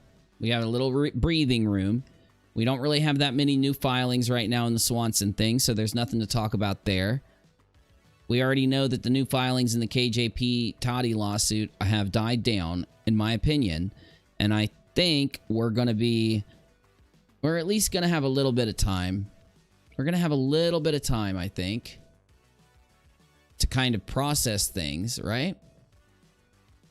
I think we is. And that would be good. Busy's asleep in his chair. He can't make it super late at night. He passes right out. He's snoring. Gus is trying to eat him because Gus eats everything in the house. And Busy's made out of bread, so that happens. Let me get my analytics pulled up. Either way, we've had a really good stream. Really good stream. It all started off with the talk of Emily Baker and Uncivil Law and that whole chat rating issue, not being any beef, not being any type of drama. And when you guys see people out there in the community talking about it, let's just make sure we try to keep the community together. You know, let's try to keep everybody being cool. Let's try to keep everybody getting along. Let's not have any fractures in our community. You know what I mean? Let's not have anyone turning on each other and communities breaking apart and all that. That's just not worth it. It's so not worth it. It really is just not worth it, you know? Well, I know you're going to good luck with getting busy to bring home some money. That's all I know. I know one thing, though. I've always wanted to do a video and upload a video talking about Joe being reached out to by Swanson, you know? And what that tells me is that these bigger, like, famous people, we all have a disconnect in our head. We don't think that famous people, rich people, powerful people, people with loads of money, we never think that they're going to reach out to us, that they wouldn't reach out to a YouTuber or a random person out there. But the way the internet works and these stories, we're starting to find out that it happens a lot more than people know. So it does seem like Swanson reached out to KJP, but why does she deny it so much? Is it because she thinks that it could affect herself legally? And do you think KJP was supposed to tell people that Tati was going to be sued? Or do you think she just did it? Because I think that if Swanson told her anything that was really, like, determinative, like, I'm about to sue Tati Westbrook, don't you think you would have told Katie not to say it on on stream because like you can get in trouble for that shit. YouTube is less fun right now, just in general, and because of like it being January and February and March, things will pick up into the summer and then things will blow up going into the next winter. Just wait and see. Just wait and see. You just wait and see. Well, that's true, except here in the parking lot, because we try to keep it nice and, we try to keep it... What in the hell's over there? Oh, it's my sweater. I gotta leave it there, because the dog and the cat love sitting there. So I don't want to take it from them. But yeah. I gotta string my mandolin. I inherited that. I inherited that mandolin, and I want to play it for you guys. I want to play it for you. If she was told not to break the Swanson vs. Tati lawsuit, I don't think she would have because she wants the attention. Oh, I think she would have. Yeah, I just think she would have slipped it out. In her mind, she would have said, as long as I don't specifically state it. Because that's what she said. She said, someone in the beauty community is about to... What happened was, I think she was trying to be as vague as she could, so because she was told not to share it, so she was like, well, if I'm vague, it won't matter. And she ended up being too specific, and it was the only lawsuit coming. It wasn't like there were multiple. You know what I'm saying? So yeah. Oh, I love it too, but it's so old. That thing is over 100 years old. It is a very expensive mandolin, and it's a great little instrument. I think it'd be fun to play it. I know how to play it. But it'd be like the Bard's Tale. Yeah, you know it. I'm really good at playing stringed instruments and pianos and basses and guitars and banjos. I can play all the string stuff. Kind of suck at the violin, but I can play it. Oh, it's a keeper. It was passed down to me. It's been passed down a couple times. So, busted out the Teenage Mutant Ninja Turtles. I kind of like the new little studio. We got the Teenage Mutant Ninja Turtles. We got the globe. We got my boxes. Those are boxes for computer equipment, like headsets and stuff. See the headset up there? Those are mouse boxes. Those are mice boxes. Those are glorious. The glorious mouse. One of the best mice you can get. It's not that expensive. It is a gaming mouse. Professional gamer mouse right there. Only like 80 bucks. One of the best mice you can get. This is the Model O glossy white competitive esports gaming mouse. I gotta put strings. I gotta get it strung up. It's not tuned or strung, but I will be playing for you as soon as I get it strung. The mandolin. I'm trying to think of what else I want to decorate. That's a Skyrim. That's a Skyrim book, and that is a Star Wars book. It's got all 3 chapters of the original Star Wars. And then you see my little Star Wars figures there. Got to grab a couple more little things that are laying around and get it looking good. I got a few more things I want to put back there. But we'll get her figured out. I'd like to get a little Tarkov thing. Like a poster, I don't know. Since I play Tarkov so much, I want to get Tarkov back there. Star Wars, Skyrim, and then get Tarkov in there. Be awesome. Speaking of which, I wouldn't mind playing some video games, but... Oh my gosh, I really want to get plushies. I really do. I'm just so bad when it comes to the business side of things. I'm horrible about it. I really should start doing it. I really should get back to optimizing my search engine optimization and all that good stuff too, because I could probably get a bunch more views if I did. I need to start working this. Man, stuff I used to do. I used to do everything perfect on my main channel. I was so professional. And once a demonetization hit me, I just stopped. I just stopped being really professional about YouTube. I will. Like I said, I can put it right underneath the video player and have all my merchandise right there. YouTube hooked me up. Oh, we'll do, R-Top. We'll do. Yeah, I did, Jimmy. I did. I was actually using it for a few months before,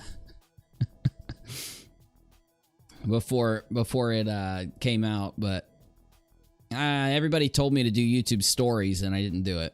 Now it doesn't matter because everybody's doing it. Oh yeah, I want to do Mario too. Oh gosh, I got all that footage recorded. Let me pull some up. Let me see. I'll show you a little bit. It's actually kind of boring, but because it's just Mario footage until I make it exciting with my commentary.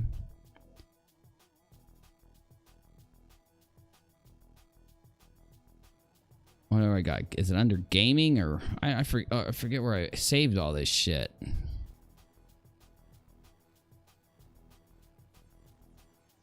Oh, I'll pull it up and show you some on another stream. I don't know where it's at. I got it saved somewhere here.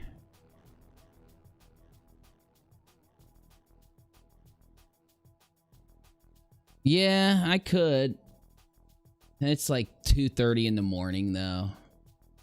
Can't believe we've got 160 people watching at 2:30 in the morning. All right, y'all. I'm going to jump out of here. Thank you for being here. I will see you tomorrow. I'm going to try to get an upload. If I feel like I have enough good information when it comes to a couple little things I've found, I'll do an upload tomorrow. It probably is, Hi Guy. I never look under that folder. That's where Busy puts everything. Yes, you do, Busy. No, don't even. I'm never looking at a picture of you in a bikini again, Busy.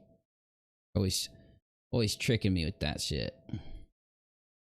Told you, stay off my computer. I'll fire you. Later, Hi Guy, Daryl, Shaz, BGF, Jimmy. Man, I'd love to run a freaking couple levels of Tarkov, but I'm not, because I'd be up till 5 a.m. and I'm not doing it. I'm not doing it. I can't be up late tonight. All right, y'all. Here, let me see if I can give everybody who's left at the end of the night some rocks before the end. I'll do 50,000 here while I'm closing down. Hey, Trio, April, you know it. You know it. Appreciate it. Appreciate it, y'all. Here comes 50,000 rocks. Let's hope you get them. Marcy. Without any viewers. Oh, the sock accounts. The sock accounts. You gotta love it.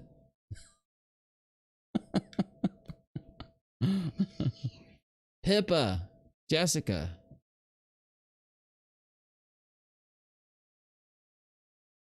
All right, here they come. End of night rocks paying out now.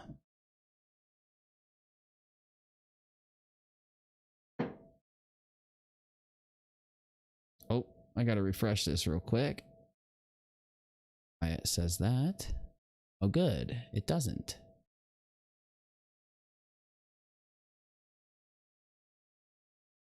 Where is my button at here? Oh, here it is. That button here. I keep forgetting I can make highlight videos while I'm live. Oh man, it's really nice too. They got this little like new system where you can do it. It's really nice. I'm gonna try to do that. I'm gonna try to make highlight videos while I'm live. All right, see you tomorrow, y'all.